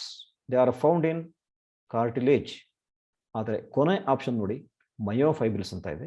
These myofibrils are the fibrils which make the cylindrical fibers in muscles. So ಹಾಗಾಗಿ ಕರೆಕ್ಟ್ ಆಪ್ಷನ್ ಡಿ, ಮಯೋಫೈಬ್ರಿಲ್ಸ್. ಮುಂದಿನ ಪ್ರಶ್ನೆ, when muscle cells receive stimulus they get, ಅಂದ್ರೆ muscle cells ಯಾವುದಾದ್ರೂ ಸ್ಟಿಮ್ಯುಲಸ್ನ receive ಮಾಡಿಕೊಂಡಾಗ ಅದು ಏನಾಗುತ್ತೆ? ಮೊದಲನೇ ಆಪ್ಷನ್ನು they get elongated, they get lengthened, they get shortened, all of these. Actual ಆಗಿ the muscles will be acting by contraction and relaxation. ಯಾವುದಾದ್ರೂ ಒಂದು ಸ್ಟಿಮ್ಯುಲಸ್ನ ಆ ಮಸಲ್ ಸೆಲ್ಸ್ ಪಡ್ಕೊಂಡಾಗ ಫಸ್ಟ್ ಅದು ಕಾಂಟ್ರಾಕ್ಟ್ ಆಗುತ್ತೆ. ಕಾಂಟ್ರಾಕ್ಟ್ ಆದ ಕೂಡಲೇ the cells becomes shortened. ನಂತರ ಅದು ರಿಲ್ಯಾಕ್ಸ್ ಆಗುತ್ತೆ. ರಿಲ್ಯಾಕ್ಸ್ ಆದಾಗ ಎಗೈನ್ ಒರಿಜಿನಲ್ ಪೊಸಿಷನ್ಗೆ ಬರುತ್ತೆ. ಸೊ ಇಲ್ಲಿ ಕೊಟ್ಟಿರುವಂತಹ ಪ್ರಶ್ನೆಗೆ when the muscle cells receive stimulus they get shortened, ಅಂದ್ರೆ option C is the correct answer. ಮುಂದಿನ ಪ್ರಶ್ನೆ, which of the following is a fusiform muscle? Muscles ಅಲ್ಲಿ 3 ತರದ್ದಿರುತ್ತೆ. ಒಂದು ಸ್ಕೆಲೆಟಲ್ ಮಸಲ್ಸ್ ಅಂತ, ಒಂದು ಸ್ಮೂತ್ ಮಸಲ್ಸ್ ಅಂತ, ಒಂದು ಕಾರ್ಡಿಯಾಕ್ ಮಸಲ್ಸ್ ಅಂತ. ಈ 3 ರೀತಿಯ ಮಸಲ್ ಸೆಲ್ಸಿನ ಶೇಪ್ ಬೇರೆ ಬೇರೆ ತರ ಬರುತ್ತೆ. ಅದರಲ್ಲಿ ಫ್ಯೂಸಿಫಾರ್ಮ್ ಅಂತ ಹೇಳಿದ್ರೆ ಸ್ಪಿಂಡ್ಲ್ ಶೇಪ್ ಅಂತ ಅರ್ಥ.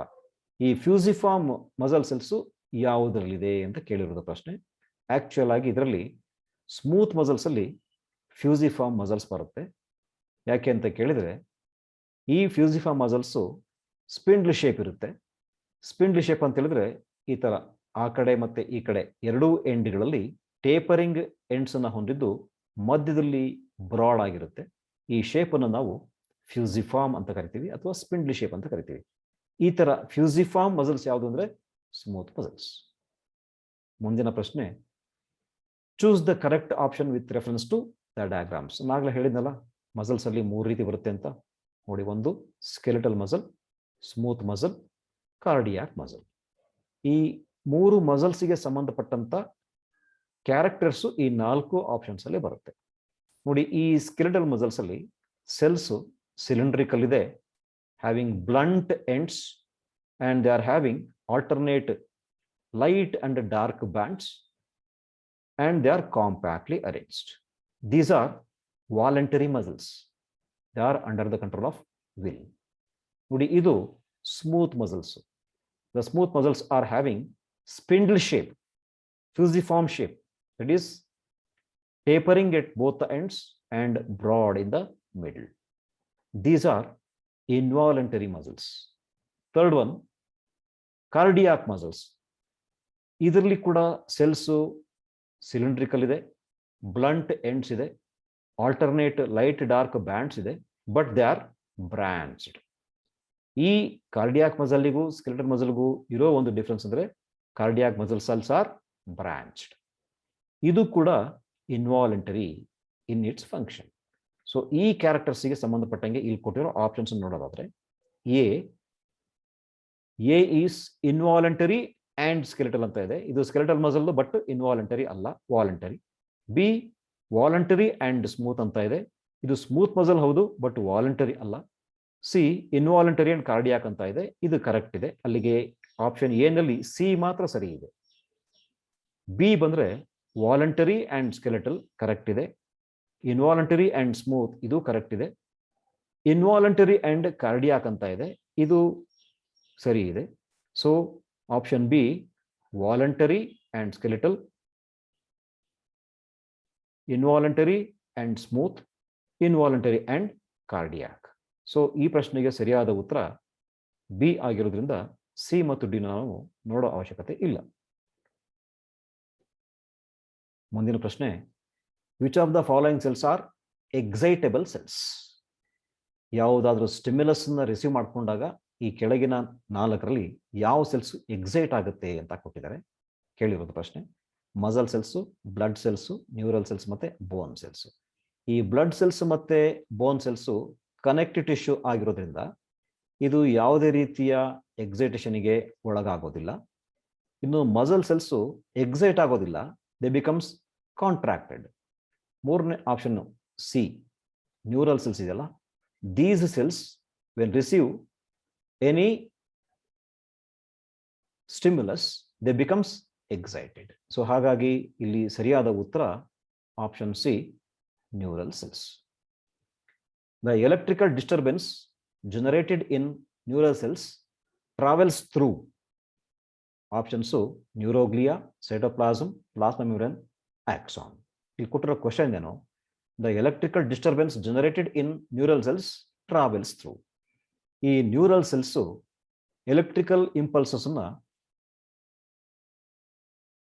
ಒಂದು ಸೆಲ್ಲಿಂದ ಇನ್ನೊಂದು ಸೆಲ್ಗೆ ಟ್ರಾನ್ಸ್ಫರ್ ಮಾಡುತ್ತೆ. ಹೇಗೆ ಮಾಡುತ್ತೆ ಅಂದ್ರೆ ನಾವು ಈ ನ್ಯೂರಲ್ ಸೆಲ್ನ ಸ್ಟ್ರಕ್ಚರ್ನ ನೋಡಬೇಕಾಗುತ್ತೆ.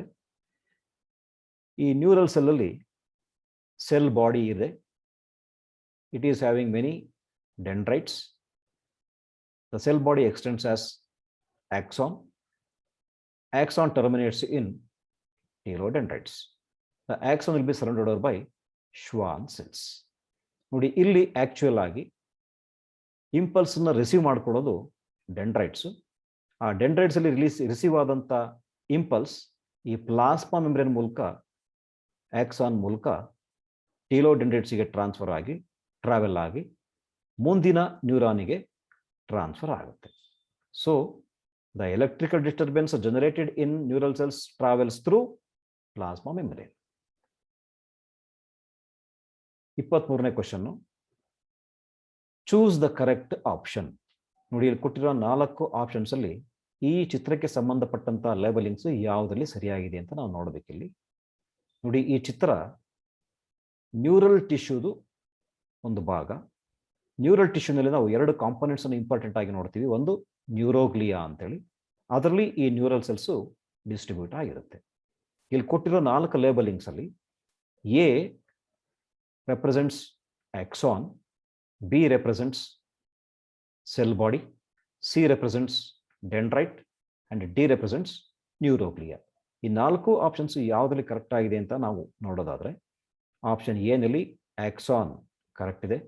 ಬಿ ನ್ಯೂರೋಗ್ಲಿಯಾ ಇಲ್ಲ, ಇದು ತಪ್ಪಾಗಿದೆ.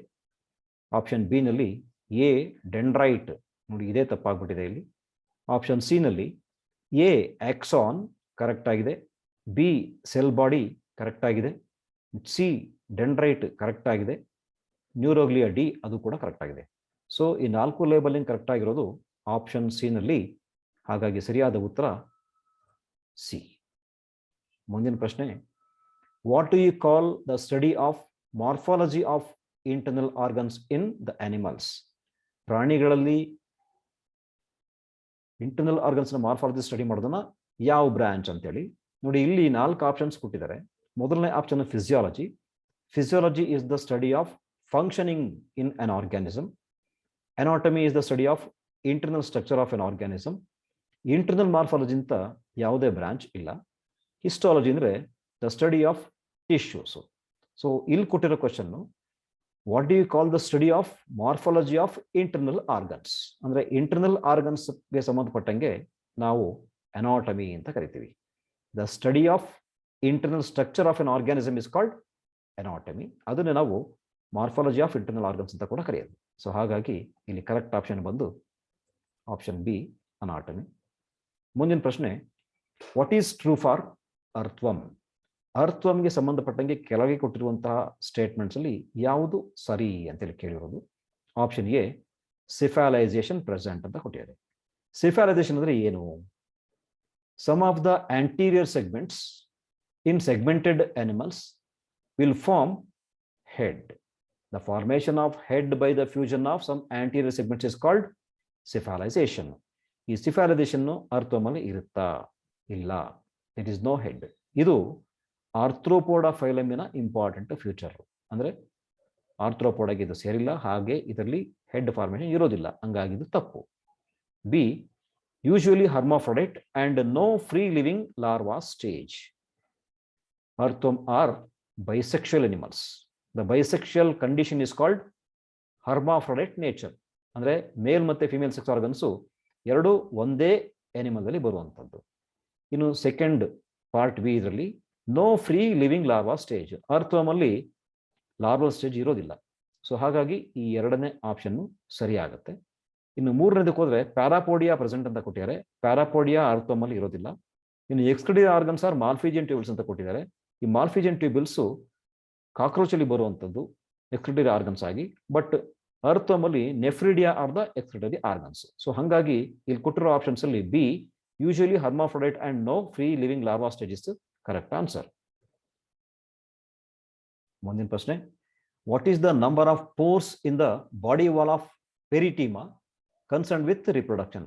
ಪೆರಿಟಿಮಾ is the scientific name of earthworm. ಈ ಅರ್ಥ್ವಮ್ ಅಲ್ಲಿ ರಿಪ್ರೊಡಕ್ಷನ್ಗೆ ಸಂಬಂಧಪಟ್ಟಂಗೆ ಬಾಡಿ ವಾದಲ್ಲಿ ಎಷ್ಟು ಪೋರ್ಸ್ ಇರುತ್ತೆ ಅಂತ ಇಲ್ಲಿ 4 ಆಪ್ಷನ್ಸ್ ಅನ್ನ ಕೊಟ್ಟಿದ್ದಾರೆ. ಎ 11, ಬಿ 8, ಸಿ 3 ಹಾಗೂ ಡಿ 2. ಇಲ್ಲಿ ಕರೆಕ್ಟ್ ಉತ್ತರ ಎ 11 ಆಗಬೇಕು. ಹೇಗೆ ಅಂತ ಮುಂದೆ ನೋಡಿ. ಇಲ್ಲಿ see this is the anterior part of the external characters of ಅರ್ಥ್ವಮ್. C ಇಲ್ಲಿ ಕೆಲವು ಪೋರ್ಸ್ ಅನ್ನ ಕೊಟ್ಟಿದ್ದಾರೆ. ಇದರಲ್ಲಿ ಅರ್ಥ್ವಮ್ ಅಲ್ಲಿ 14, 15 ಮತ್ತೆ 16 ಸೆಗ್ಮೆಂಟ್ ಫ್ಯೂಷನ್ ಆಗಿ ಕ್ಲೈಟಲಮ್ ಅನ್ನೋ ಒಂದು dark glandular band like structures formation ಆಗಿರುತ್ತೆ. ಅದು ಇಲ್ಲಿ ಕ್ಲೈಟಲಮ್ ತೋರಿಸಿದ್ದಾರೆ. ಇದರಲ್ಲಿ 14ನೇ ಸೆಗ್ಮೆಂಟ್ ಅಲ್ಲಿ ಫೀಮೇಲ್ ಜೆನೈಟಲ್ ಅಪರ್ಚರ್ ಅಂದ್ರೆ ಫೀಮೇಲ್ ಜೆನೈಟಲ್ ಓಪನಿಂಗ್ ಇದೆ, ಅದು ಒಂದಿದೆ.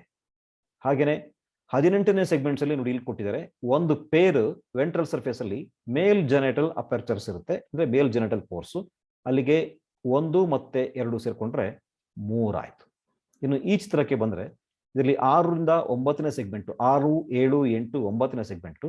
ಈ ಸೆಗ್ಮೆಂಟ್ ಅಲ್ಲಿ ಪ್ರತಿಯೊಂದು ಸೆಗ್ಮೆಂಟ್ ಅಲ್ಲೂ ಕೂಡ there will be the presence of a pair of spermatical openings. Spermathecal pores ಇದೆಯಲ್ಲ, ಅದು ಈ 4 ಸೆಗ್ಮೆಂಟ್ ಅಲ್ಲಿ ಒಂದೊಂದರಲ್ಲಿ 2 ಆದ್ರೆ ಒಟ್ಟು 8 ಪೋರ್ಸ್ ಆಗುತ್ತೆ.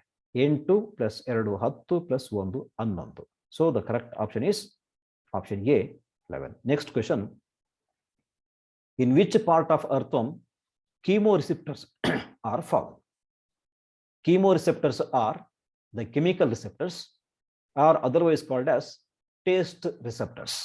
They are usually present in the anterior part of the alimentary canal, that is the digestive system of earthworm. ಇಲ್ಲಿ 4 organs ಅನ್ನು ಕೊಟ್ಟಿದ್ದಾರೆ, 4 ಪಾರ್ಟ್ಸ್. ಇದರಲ್ಲಿ ಆಂಟೀರಿಯರ್ ಪಾರ್ಟ್ ಅಲ್ಲಿ ಬರೋದು ಫಸ್ಟ್ ಬಕಲ್ ಕ್ಯಾವಿಟಿ, ನಂತರ ಬರೋದು ಗಿಸರ್ಡ್, ನಂತರ ಬರೋದು ಸ್ಟಮಕ್, ಆಮೇಲೆ ಇಂಟೆಸ್ಟಿನಲ್ ಸೀಕೆ ಬರುತ್ತೆ. So it is the actual order of arrangement of organs in the alimentary canal. ಇಲ್ಲಿ ನಾನು ಆಗ್ಲೇ ಹೇಳಿದ್ದು ಈ ಕೀಮೋರಿಸೆಪ್ಟರ್ಸ್ ಇರೋದು ಆಂಟೀರಿಯರ್ ಪಾರ್ಟ್ ಅಲ್ಲಿಂತ. So the most anterior part of this will be buccal cavity. ಈ ಬಕಲ್ ಕ್ಯಾವಿಟಿನಲ್ಲಿ ಮೌತ್ ಓಪನ್ ಆಗುತ್ತೆ, ಅದರೊಳಗಡೆ ಈ ಕೀಮೋರಿಸೆಪ್ಟರ್ಸ್ ನಾವು ನೋಡ್ತೀವಿ. ಸೊ ಈ 4 ಆಪ್ಷನ್ ಅಲ್ಲಿ ಕರೆಕ್ಟ್ ಆಪ್ಷನ್ ಯಾವುದು ಅಂತ ಕೇಳಿದ್ರೆ ಬಕಲ್ ಕ್ಯಾವಿಟಿ. ಮುಂದಿನ ಪ್ರಶ್ನೆ, the function of calciferous glands present in the stomach of earthworm is. ಅರ್ಥ್ವಮಿನ ಡೈಜೆಸ್ಟಿವ್ ಸಿಸ್ಟಮಿನ ಸ್ಟಮಕ್ ಅಲ್ಲಿ ಇರುವಂತಹ ಕ್ಯಾಲ್ಸಿಫರಸ್ ಗ್ಲ್ಯಾಂಡ್ಸಿನ ಫಂಕ್ಷನ್ ಏನು, ಕೆಲಸ ಏನು ಅಂತ ಕೇಳಿರೋದಿಲ್ಲಿ. ಇಲ್ಲಿ 4 ಆಪ್ಷನ್ ಕೊಟ್ಟಿದ್ದಾರೆ, ಗ್ರೈಂಡಿಂಗ್, ಡೈಜೆಷನ್, ಎಕ್ಸ್ಕ್ರಿಷನ್. 4ನೇದು neutralizing the humic acid present in humus ಅಂತ ಹೇಳಿ. ನೋಡಿ, ಗ್ರೈಂಡಿಂಗ್ ಕೆಲಸನ ಈ ಸ್ಟಮಕ್ ಅಲ್ಲಿ ಗಿಸರ್ಡ್ ಮಾಡುತ್ತೆ. ಇನ್ನು ಡೈಜೆಷನ್ ಗಿಸರ್ಡು ಸೇರ್ಕೊಂಡು ಸ್ಟಮಕ್ ಇಂಟೆಸ್ಟೈನಲ್ಲೆಲ್ಲ ಆಗುತ್ತೆ. ಎಕ್ಸ್ಕ್ರಿಷನ್ನಿಗೆ ಈ ಅರ್ಥಮ್ಸ್ ಅಲ್ಲಿ ನೆಫ್ರಿಡಿಯಾ ಅನ್ನೋ ಸ್ಟ್ರಕ್ಚರ್ಸ್ ಬರುತ್ತೆ. ಸೊ ಹಾಗಾಗಿ 3 ಆಪ್ಷನ್ಸ್ ತಪ್ಪು. Neutralizing the humic acid present in humus, ಈ ಕೆಲಸನ ಈ ಕ್ಯಾಲ್ಸಿಫರಸ್ ಗ್ಲ್ಯಾಂಡ್ಸ್ ಮಾಡುತ್ತೆ. ಯೂಶುವಲ್ ಆಗಿ the earthworms will be feeding on dead and decaying plant materials and the humus present on the surface of the soil. ಈ humus ಅಲ್ಲಿ humic acid ಇರುತ್ತೆ, ಅದನ್ನ neutralize ಮಾಡಲಿಕ್ಕೆ ಈ ಕ್ಯಾಲ್ಸಿಫರಸ್ ಗ್ಲ್ಯಾಂಡ್ಸ್ ಹೆಲ್ಪ್ ಮಾಡುತ್ತೆ. So ಹಾಗಾಗಿ ಈ ಪ್ರಶ್ನೆಗೆ ಕರೆಕ್ಟ್ ಆದ ಉತ್ತರ ಆಪ್ಷನ್ ಡಿ. ಮುಂದಿನ ಪ್ರಶ್ನೆ, the chief role of blood glands in earthworm is. Earthworms ಅಲ್ಲಿ ಇರುವಂತಹ ಬ್ಲಡ್ ಗ್ಲ್ಯಾಂಡ್ಸಿನ ಮೇನ್ ಫಂಕ್ಷನ್ ಏನು ಅಂತೇಳಿ ಇಲ್ಲಿ 4 options. Production of RBC in digestion, to produce blood cells and haemoglobin and excretion. ಈ 4 ಆಪ್ಷನ್ ನೋಡಿ, ಡೈಜೆಷನಿಗೂ ಎಕ್ಸ್ಕ್ರಿಷನ್ನಿಗೂ ಈ ಬ್ಲಡ್ ಗ್ಲ್ಯಾಂಡ್ಸಿಗೂ ಸಂಬಂಧನೇ ಇಲ್ಲ. ಸೊ ಹಾಗಾಗಿ 2 ಆಪ್ಷನ್ ಬಿಟ್ಟರೆ ಇನ್ನು ಎ ಮತ್ತು ಸಿ ನಲ್ಲಿ ಪ್ರೊಡಕ್ಷನ್ ಆಫ್ RBC ಅಂತ ಒಂದಿದೆ, to produce blood cells and haemoglobin ಅಂತ ಇದೆ. ಆಕ್ಚುಯಲ್ ಬ್ಲಡ್ ಗ್ಲ್ಯಾಂಡ್ಸು ಎಲ್ಲ ಥರದ ಬ್ಲಡ್ ಸೆಲ್ಸ್ ಮತ್ತು ಹಿಮೋಗ್ಲೋಬಿನ್ ಪ್ರೊಡಕ್ಷನ್ ಮಾಡುತ್ತೆ. They are not producing only RBCs. So ಹಾಗಾಗಿ ಇಲ್ಲಿ ಸರಿಯಾದ ಉತ್ತರ option C, to produce blood cells and haemoglobin. ಮುಂದಿನ ಪ್ರಶ್ನೆ, which of the following character is common both in humans and adult frog. ಮನುಷ್ಯ ಮತ್ತು ಅಡಲ್ಟ್ ಫ್ರಾಗ್ಗೆ ಇರುವಂತಹ ಕ್ಯಾರೆಕ್ಟರ್ಸ್ ಅಲ್ಲಿ ಕೆಳಗಿನದ್ರಲ್ಲಿ ಯಾವುದು ಎರಡರಲ್ಲೂ ಇರುತ್ತೆ, ಕಾಮನ್ ಆಗಿದೆ? ಮೊದಲನೇ option internal fertilization. Human beings ಅಲ್ಲಿ fertilization is internal, but frogs ಅಲ್ಲಿ ಫರ್ಟಿಲೈಸೇಷನ್ ಈಸ್ ಎಕ್ಸ್ಟರ್ನಲ್. ನೀರಲ್ಲಿ ಆಗೋದು ಈ ಫರ್ಟಿಲೈಸೇಷನ್ ಕ್ರಿಯೆ ನೀರಿನಲ್ಲಿ ಆಗುತ್ತೆ. ಫಿಮೇಲ್ ಫ್ರಾಗ್ ಎಗ್ಸ್ನ ರಿಲೀಸ್ ಮಾಡುತ್ತೆ, ಅದರ ಮೇಲೆ ಮೇಲ್ ಫ್ರಾಗ್ಸ್ ಸ್ಪರ್ಮ್ಸ್ನ ರಿಲೀಸ್ ಮಾಡುತ್ತೆ. ಎರಡು ಕೂಡ ನೀರಲ್ಲಿ ಫ್ಯೂಷನ್ ಆಗೋದು. ಸೊ ಹಾಗಾಗಿ ಇದು ತಪ್ಪು. Nucleated RBCs. ಹ್ಯೂಮನ್ ಬೀಯಿಂಗ್ಸ್ ಅಲ್ಲಿ RBCs are enucleated. In some of the mammals, including human beings, the RBCs are enucleated. Nucleus ಇರೋದಿಲ್ಲ. ಬಟ್ ಫ್ರಾಗ್ ಅಲ್ಲಿ RBC ನ್ಯೂಕ್ಲಿಯೇಟೆಡ್ ಆಗಿರುತ್ತೆ. ಸೊ ಇದು ತಪ್ಪು. Ureotelic mode of excretion. Ureotelic mode of excretion ಅಂತ ಹೇಳಿದ್ರೆ ಯೂರಿಯಾನ urine ರೂಪದಲ್ಲಿ ಎಕ್ಸ್ಕ್ರೀಟ್ ಮಾಡುವಂಥ ಅನಿಮಲ್ಸ್ಗೆ ನಾವು ಯೂರಿಯೋಟಿಲಿಕ್ ಅಂತ ಕರಿತೀವಿ. ಎಲ್ಲ ಮ್ಯಾಮಲ್ಸ್ ಮತ್ತೆ ಆಂಫಿಬಿಯನ್ಸು ಯೂರಿಯೋಟಿಲಿಕ್ ಆಗಿರುತ್ತೆ. ಹ್ಯೂಮನ್ ಬೀಯಿಂಗ್ಸು ಮತ್ತು frog respectively mammals and amphibians. So ಈ 3ನೇ ಆಪ್ಷನ್ ಸರಿಯಾಗಿದೆ. 4th ಒಂದು ನೋಡಿ, 4 ಚೇಂಬರ್ಡ್ ಹಾರ್ಟ್ ಇದೆ. ಹ್ಯೂಮನ್ ಬೀಯಿಂಗ್ಸ್ ಅಲ್ಲಿ 4 ಚೇಂಬರ್ಸ್ ಇರುವಂಥ ಹಾರ್ಟ್ ಇದೆ, 2 ಆರಿಕಲ್ಸ್ ಮತ್ತು 2 ವೆಂಟ್ರಿಕಲ್ಸ್. ಬಟ್ ಫ್ರಾಗ್ ಅಲ್ಲಿ 3 ಚೇಂಬರ್ಡ್ ಹಾರ್ಟ್ ಬರುತ್ತೆ with 2 auricles and 1 ventricle. So ಹಾಗಾಗಿ ಸರಿಯಾದ ಉತ್ತರ option C, ureotelic mode of excretion. ಮುಂದಿನ ಪ್ರಶ್ನೆ, a hibernating frog respires with ಅಂತ ಕೊಟ್ಟಿದ್ದಾರೆ. Options lungs, skin, buccal cavity, tympanum. ನೋಡಿ ಮಕ್ಕಳೇ, in most cases of amphibians including frog we can find 2 types of respirations. ಒಂದು ಕ್ಯುಟೇನಿಯಸ್ ರೆಸ್ಪಿರೇಷನ್ ಅಂತೇಳಿ, ಈ frog ನೀರಲ್ಲಿ ಇರುವಾಗ ಸ್ಕಿನ್ ಮೂಲಕ ರೆಸ್ಪೈರ್ ಮಾಡುತ್ತೆ, ಅದನ್ನ ಕ್ಯುಟೇನಿಯಸ್ ರೆಸ್ಪಿರೇಷನ್ ಅಂತ ಕರಿತೀವಿ. ಇನ್ನು 2ನೇ ಥರದ್ದು, ಈ ಫ್ರಾಗ್ಸು ನೆಲದ ಮೇಲೆ ಇರುವಾಗ ಡೈರೆಕ್ಟ್ ಆಗಿ ಗಾಳಿಯಿಂದ ಆಕ್ಸಿಜನ್ನ ಅಬ್ಸಾರ್ಬ್ ಮಾಡ್ಕೊಳ್ತವೆ, ಅದು ಲಂಗ್ಸ್ ಮತ್ತೆ ಬಕಲ್ ಕ್ಯಾವಿಟಿ ಮೂಲಕ. 2 ರೀತಿ. ಇನ್ನು ರೆಸ್ಪಿರೇಷನ್ನಿಗೂ ಟಿಂಪ್ಯಾನಮ್ಮಿಗೂ ಸಂಬಂಧನೇ ಇಲ್ಲ. ಇದು tympanum external ear drum of frog.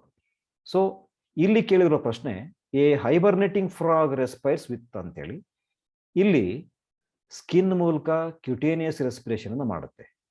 Hibernation is a dormant condition of frogs. ಈ ಹೈಬರ್ನೇಷನ್ ಪ್ರೋಸೆಸ್ಸು ನೆಲದ ಮೇಲೇ ಆದರೂ ಕೂಡ ಆಗ ಈ ಫ್ರಾಗ್ಸು ಹೈಬರ್ನೇಷನ್ ಇರುವಾಗ ಸ್ಕಿನ್ ಮೂಲಕ ಕ್ಯುಟೇನಿಯಸ್ ರೆಸ್ಪಿರೇಷನ್ ಮೂಲಕ ರೆಸ್ಪೈರ್ ಮಾಡ್ತವೆ. ಸೊ ಹಾಗಾಗಿ ಇದಕ್ಕೆ ಸರಿಯಾದ ಉತ್ತರ B, skin. Next question, compared to those of humans the erythrocytes in frog are. ಇಲ್ಲಿ ಹ್ಯೂಮನ್ ಬೀಯಿಂಗ್ಸ್ ಮತ್ತು ಫ್ರಾಗ್ಸ್ನ ಎರಿಥ್ರೋಸೈಟ್ಸ್ ಅನ್ನ ಕಂಪೇರ್ ಮಾಡಿದಾಗ ಈ ಕೆಳಗಿನ ಆಪ್ಷನ್ ನಲ್ಲಿ ಯಾವುದು ಸರಿ ಅಂತ ಕೇಳಿರೋದು. Option A, nucleated with haemoglobin. ನೋಡಿ, ಫ್ರಾಗ್ ಅಲ್ಲಿ RBCs are nucleated and they are having hemoglobin. But human beings ಅಲ್ಲಿ ಯೂನ್ಯೂಕ್ಲಿಯೇಟೆಡ್ ಹಿಮೋಗ್ಲೋಬಿನ್ ಹೊಂದಿರುತ್ತೆ. ಎರಡನೇ option without nucleus but with haemoglobin, ಅಂದ್ರೆ ಈ ನ್ಯೂಕ್ಲಿಯೇಟೆಡ್ ಮತ್ತು ಹಿಮೋಗ್ಲೋಬಿನ್ ಹೊಂದಿರುತ್ತೆ ಅಂತ ಕೊಟ್ಟಿದ್ದಾರೆ. ಈ ಬಿ ಆಪ್ಷನ್ ತಪ್ಪು. ಮೂರನೇದು much smaller and fewer in number, ಇದು ಕೂಡ ತಪ್ಪೇನೆ. ನಾಲ್ಕನೇದು ನ್ಯೂಕ್ಲಿಯೇಟೆಡ್ ಅಂಡ್ ವಿತೌಟ್ ಹಿಮೋಗ್ಲೋಬಿನ್ ಅಂತಿದೆ, ಇದು ಕೂಡ ತಪ್ಪು. ಅಂದ್ರೆ ಹ್ಯೂಮನ್ ಬೀಯಿಂಗ್ಸಿನ RBCಗೆ ಎರಿಥ್ರೋಸೈಟ್ಸ್ಗೆ ಕಂಪೇರ್ ಮಾಡಿದಾಗ ಫ್ರಾಕ್ಸಿನ ಎರಿಥ್ರೋಸೈಟ್ಸ್ ಅಲ್ಲಿ ಈ ಮೊದಲನೇ ಆಪ್ಷನ್ ಇರುವಂತಹ ನ್ಯೂಕ್ಲಿಯೇಟೆಡ್ ಮತ್ತು ವಿತ್ ಹಿಮೋಗ್ಲೋಬಿನ್ ಈ ಕಂಡೀಷನ್ ಬರುತ್ತೆ. ಸೊ ಸರಿಯಾದ ಉತ್ತರ ಆಪ್ಷನ್ ಎ. ಮುಂದಿನ ಪ್ರಶ್ನೆ, the clitellum in the body of earthworm is found in. ಆಗಲೇ ಎಲ್ಲೋ ಒಂದು ಕ್ವಶನ್ ಅಲ್ಲಿ ಮೆನ್ಷನ್ ಮಾಡಿದೆ ನಾನು. Clitellum is a dark glandular band like structure found in the formed by the fusion of 14th, 15th and 16th segments in the body of the earthworm ಅಂತ mention ಮಾಡಿದೆ. ಇಲ್ಲಿ 4 options ಅನ್ನ ಕೊಟ್ಟಿದ್ದೀವಿ ನಾವು. ಮೊದಲನೇ ಆಪ್ಷನ್ ಸೆಗ್ಮೆಂಟ್ಸ್ 13, 14, 15 ಇದು ತಪ್ಪು. ಎರಡನೇದು ಸೆಗ್ಮೆಂಟ್ಸ್ 12, 13 and 14 ಇದು ಕೂಡ ತಪ್ಪು. ಮೂರನೇದು ಸೆಗ್ಮೆಂಟ್ಸ್ 14, 15 and 16. ಆಕ್ಚುಯಲ್ ಆಗಿ ಈ 3 ಸೆಗ್ಮೆಂಟ್ಸ್ ಫ್ಯೂಷನ್ ಆಗಿ ಈ ಕ್ಲೈಟೆಲಮ್ ಅನ್ನೋ ಒಂದು ಸ್ಟ್ರಕ್ಚರ್ ಅರ್ಥವರ್ಮ್ನ ಬಾಡಿನಲ್ಲಿ ಫಾರ್ಮೇಷನ್ ಆಗಿರುತ್ತೆ. ಸೊ ಹಾಗಾಗಿ ಈ C is the correct answer. ಇದು 15, 16, 17 ಇದು ಕೂಡ ತಪ್ಪಾಗುತ್ತೆ. 34th question. Next, identify the parts A to D in the given diagram. ಇಲ್ಲಿ ಒಂದು ಚಿತ್ರವನ್ನು ಕೊಟ್ಟಿದ್ದೇವೆ ಮಕ್ಕಳೇ. ಇದರಲ್ಲಿ 4 ಲೇಬಲಿಂಗ್ಸ್ ಮಾಡಿದ್ದೀವಿ. ಈ 4 ಲೇಬಲಿಂಗ್ಸ್ ಇಲ್ಲಿ ಕೊಟ್ಟಿರೋ 4 ಆಪ್ಷನ್ಸ್ ಅಲ್ಲಿ ಯಾವುದರಲ್ಲಿ ಸರಿಯಾಗಿದೆ ಅಂತ ನಾವೀಗ ಐಡೆಂಟಿಫಿಕೇಶನ್ ಮಾಡಬೇಕು. ನೋಡಿ, ಈ ಅರ್ಥವರ್ಮಿನ ಚಿತ್ರವನ್ನು ನಾವು ನೋಡಿದರೆ ಇದರಲ್ಲಿ ಅರ್ಥವರ್ಮಿನ ಎಕ್ಸ್ಕ್ರಿಷನ್ಗೆ ಸಂಬಂಧಪಟ್ಟಂತ ನೆಫ್ರಿಡಿಯಾ ಅನ್ನೋ ಸ್ಟ್ರಕ್ಚರ್ಸ್ಗೆ ಸಂಬಂಧಪಟ್ಟಂತ ಚಿತ್ರ ಇದು. ಇದರಲ್ಲಿ ನಾವು ಯೂಶುವಲ್ ಆಗಿ ಅರ್ಥವರ್ಮ್ಸ್ ಅಲ್ಲಿ 3 ರೀತಿಯ ನೆಫ್ರಿಡಿಯಾಗಳನ್ನ ನೋಡ್ತೀವಿ. ಆ 3 ರೀತಿಯ ನೆಫ್ರಿಡಿಯಾ ಬಂದು ಮೊದಲನೇದು ಸೆಪ್ಟಲ್ ನೆಫ್ರಿಡಿಯಾ ಅಂತೇಳಿ. ನೋಡಿ, ಇಲ್ಲಿ ಸಿ ಮಾರ್ಕ್ ಮಾಡಿದೀವಲ್ಲ, ಇದು ಸೆಪ್ಟಲ್ ನೆಫ್ರಿಡಿಯಾ ಅಂತೇಳಿ. ಈ ಸೆಪ್ಟಲ್ ನೆಫ್ರಿಡಿಯಾ 15ನೇ ಸೆಗ್ಮೆಂಟಿನಿಂದ ಹಿಡಿದು ಅರ್ಥವರ್ಮಿನ ಕೊನೆಯವರೆಗೂ ಆ 2 ಸೆಗ್ಮೆಂಟ್ಸ್ ಜಾಯಿನ್ ಆಗೋ ಸೆಪ್ಟಾ ಅಂದ್ರೆ ವಾಲ್ ಬರುತ್ತಲ್ಲ, ಅದರ ಆ ಕಡೆ ಈ ಕಡೆ ಲೊಕೇಟ್ ಆಗಿರುತ್ತೆ. ಈ ತರ ಇರೋ ನೆಫ್ರಿಡಿಯಾನ ಸೆಪ್ಟಲ್ ನೆಫ್ರಿಡಿಯಾ ಅಂತ ಕರಿತೀವಿ. C indicates septal nephridia. ಇನ್ನು ಎಗೆ ಬಂದ್ರೆ ಇದು ಇಂಟೆಗ್ಯುಮೆಂಟರಿ ನೆಫ್ರಿಡಿಯಾ ಅಂತ ಕರಿತೀವಿ. ಇಂಟೆಗ್ಯುಮೆಂಟರಿ ನೆಫ್ರಿಡಿಯಾ ಅಂತ ಹೇಳಿದ್ರೆ ಇದು ಅರ್ಥವರ್ಮಿನ ಎಪಿಡರ್ಮಿಸ್ನ ಕೆಳಗೆ ಲೊಕೇಟ್ ಆಗಿರುವಂತಹ ನೆಫ್ರಿಡಿಯಾ. ಈ ಇಂಟೆಗ್ಯುಮೆಂಟರಿ ನೆಫ್ರಿಡಿಯಾ 3ನೇ ಸೆಗ್ಮೆಂಟ್ ಇಂದ ಹಿಡಿದು ಅರ್ಥವರ್ಮಿನ ಕೊನೆ ಸೆಗ್ಮೆಂಟ್ ವರೆಗೂ ಇರುತ್ತೆ.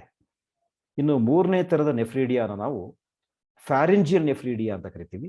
ಈ ಫ್ಯಾರಿಂಜಿಯಲ್ ನೆಫ್ರಿಡಿಯಾ ಅರ್ಥವರ್ಮಿನ ಡೈಜೆಸ್ಟಿವ್ ಸಿಸ್ಟಮಿನ ಫ್ಯಾರಿಂಗ್ಸ್ ಇರುವಂತಹ ಜಾಗದಲ್ಲಿ ಆ ಕಡೆ ಈ ಕಡೆ 3 ಟಫ್ಟ್ಸ್ 3 ಗುಂಪುಗಳಾಗಿರುತ್ತೆ. ಇದನ್ನ ಫ್ಯಾರಿಂಜಿಯಲ್ ನೆಫ್ರಿಡಿಯಾ ಅಂತ ಕರಿತೀವಿ. ಇಲ್ಲಿ ಡಿ ಇದನ್ನ ತೋರಿಸುತ್ತೆ. ಇನ್ನು ಇಲ್ಲಿ ಬಿ ಬಂದ್ರೆ ಈ ಫ್ಯಾರಿಂಜಿಯಲ್ ನೆಫ್ರಿಡಿಯಾದಿಂದ ಹೊರಡುವಂತಹ ಡಕ್ಟ್ಸ್ ಅನ್ನ ತೋರಿಸುತ್ತೆ. ಇದು ಡಕ್ಟ್ಸ್ ಆಫ್ ಫ್ಯಾರಿಂಜಿಯಲ್ ನೆಫ್ರಿಡಿಯಾ. ಈ 4 ಲೇಬಲ್ಸ್ಗೆ ಸಂಬಂಧಪಟ್ಟಂಗೆ ಕರೆಕ್ಟ್ ಆದ ಆಪ್ಷನ್ ಯಾವುದು ಅಂತ ನಾವು ನೋಡೋದಾದ್ರೆ, ಮೊದಲನೇ ಆಪ್ಷನ್ ಅಲ್ಲಿ ಎ ಸೆಪ್ಟಲ್ ನೆಫ್ರಿಡಿಯಾ ಅಂತಿದೆ, ಬಿ ಡಕ್ಟ್ಸ್ ಆಫ್ ಫ್ಯಾರಿಂಜಿಯಲ್ ನೆಫ್ರಿಡಿಯಾ ಅಂತಿದೆ, ಸಿ ಟಫ್ಟ್ಸ್ ಆಫ್ ಫ್ಯಾರಿಂಜಿಯಲ್ ನೆಫ್ರಿಡಿಯಾ ಅಂತಿದೆ, ಡಿ ಇಂಟೆಗ್ಯುಮೆಂಟರಿ ನೆಫ್ರಿಡಿಯಾ ಅಂತಿದೆ. ಎ ನೋಡೋದಾದ್ರೆ ಇಲ್ಲಿ ಎ ಇಂಟೆಗ್ಯುಮೆಂಟರಿ ಇದೆ, ಬಿ ಡಕ್ಟ್ಸ್ ಇದು ಕರೆಕ್ಟ್ ಆಗುತ್ತೆ, ಸಿ ತಪ್ಪಾಗಿದೆ. ಸೊ ಹಾಗಾಗಿ ಮೊದಲನೇ ಆಪ್ಷನ್ ತಪ್ಪು. ಎರಡನೇದು ಎ ಇಂಟೆಗ್ಯುಮೆಂಟರಿ ನೆಫ್ರಿಡಿಯಾ ಕರೆಕ್ಟ್ ಇದೆ, ಬಿ ಡಕ್ಟ್ಸ್ ಆಫ್ ಫ್ಯಾರಿಂಜಿಯಲ್ ನೆಫ್ರಿಡಿಯಾ ಇದು ಕರೆಕ್ಟ್ ಇದೆ, ಸಿ ಟಫ್ಟ್ಸ್ ಆಫ್ ಫ್ಯಾರಿಂಜಿಯಲ್ ನೆಫ್ರಿಡಿಯಾ ತಪ್ಪಾಗಿದೆ, ಡಿ ಸೆಪ್ಟಲ್ ನೆಫ್ರಿಡಿಯಾ ಅದು ತಪ್ಪಿದೆ. ಸೊ ಎರಡನೇ ಆಪ್ಷನ್ ಕೂಡ ತಪ್ಪು. ಮೂರನೇ ಆಪ್ಷನ್ಗೆ ಹೋಗೋದಾದ್ರೆ ಎ ಇಂಟೆಗ್ಯುಮೆಂಟರಿ ನೆಫ್ರಿಡಿಯಾ ಸರಿ ಇದೆ, ಬಿ ಡಕ್ಟ್ಸ್ ಆಫ್ ಫ್ಯಾರಿಂಜಿಯಲ್ ನೆಫ್ರಿಡಿಯಾ ಸರಿ ಇದೆ, ಸಿ ಸೆಪ್ಟಲ್ ನೆಫ್ರಿಡಿಯಾ ಇದು ಕರೆಕ್ಟ್ ಇದೆ, ಡಿ ಟಫ್ಟ್ಸ್ ಆಫ್ ಫ್ಯಾರಿಂಜಿಯಲ್ ನೆಫ್ರಿಡಿಯಾ ಇದು ಕೂಡ ಕರೆಕ್ಟ್ ಇದೆ. So C is the correct option. ನಾವು ಡಿಗೆ ಹೋಗೋದೇ ಬೇಡ. ಮುಂದಿನ ಪ್ರಶ್ನೆ, identify the parts A to E in the given diagram. ಮಕ್ಕಳೇ, ಈ ಚಿತ್ರ ಬಂದು ಫ್ರಾಗಿನ ಮೇಲ್ ರಿಪ್ರೊಡಕ್ಟಿವ್ ಸಿಸ್ಟಮ್ ಅನ್ನ ತೋರಿಸುವಂತ ಚಿತ್ರ ಇದು. ಇದರಲ್ಲಿ 5 ಲೇಬಲಿಂಗ್ಸ್ ಅನ್ನ ಕೊಟ್ಟಿದ್ದೀವಿ ನಾವು ABCDE. ಈ ABCDEಗೆ ಕರೆಕ್ಟ್ ಆಗಿ ಸೂಟ್ ಆಗುವಂತ ಆಪ್ಷನ್ ಯಾವುದು ಅಂತ ನಾವಿಲ್ಲಿ ನೋಡಬೇಕು. ಇಲ್ಲಿ ಎ ಬಂದು ವ್ಯಾಸ ಎಫರೆನ್ಷಿಯಾ, ಬಿ ಕ್ಲೋಯಕಲ್ ಅಪರ್ಚರ್ ಅಥವಾ cloacal opening, C adrenal gland, D urinogenital duct, E fat body.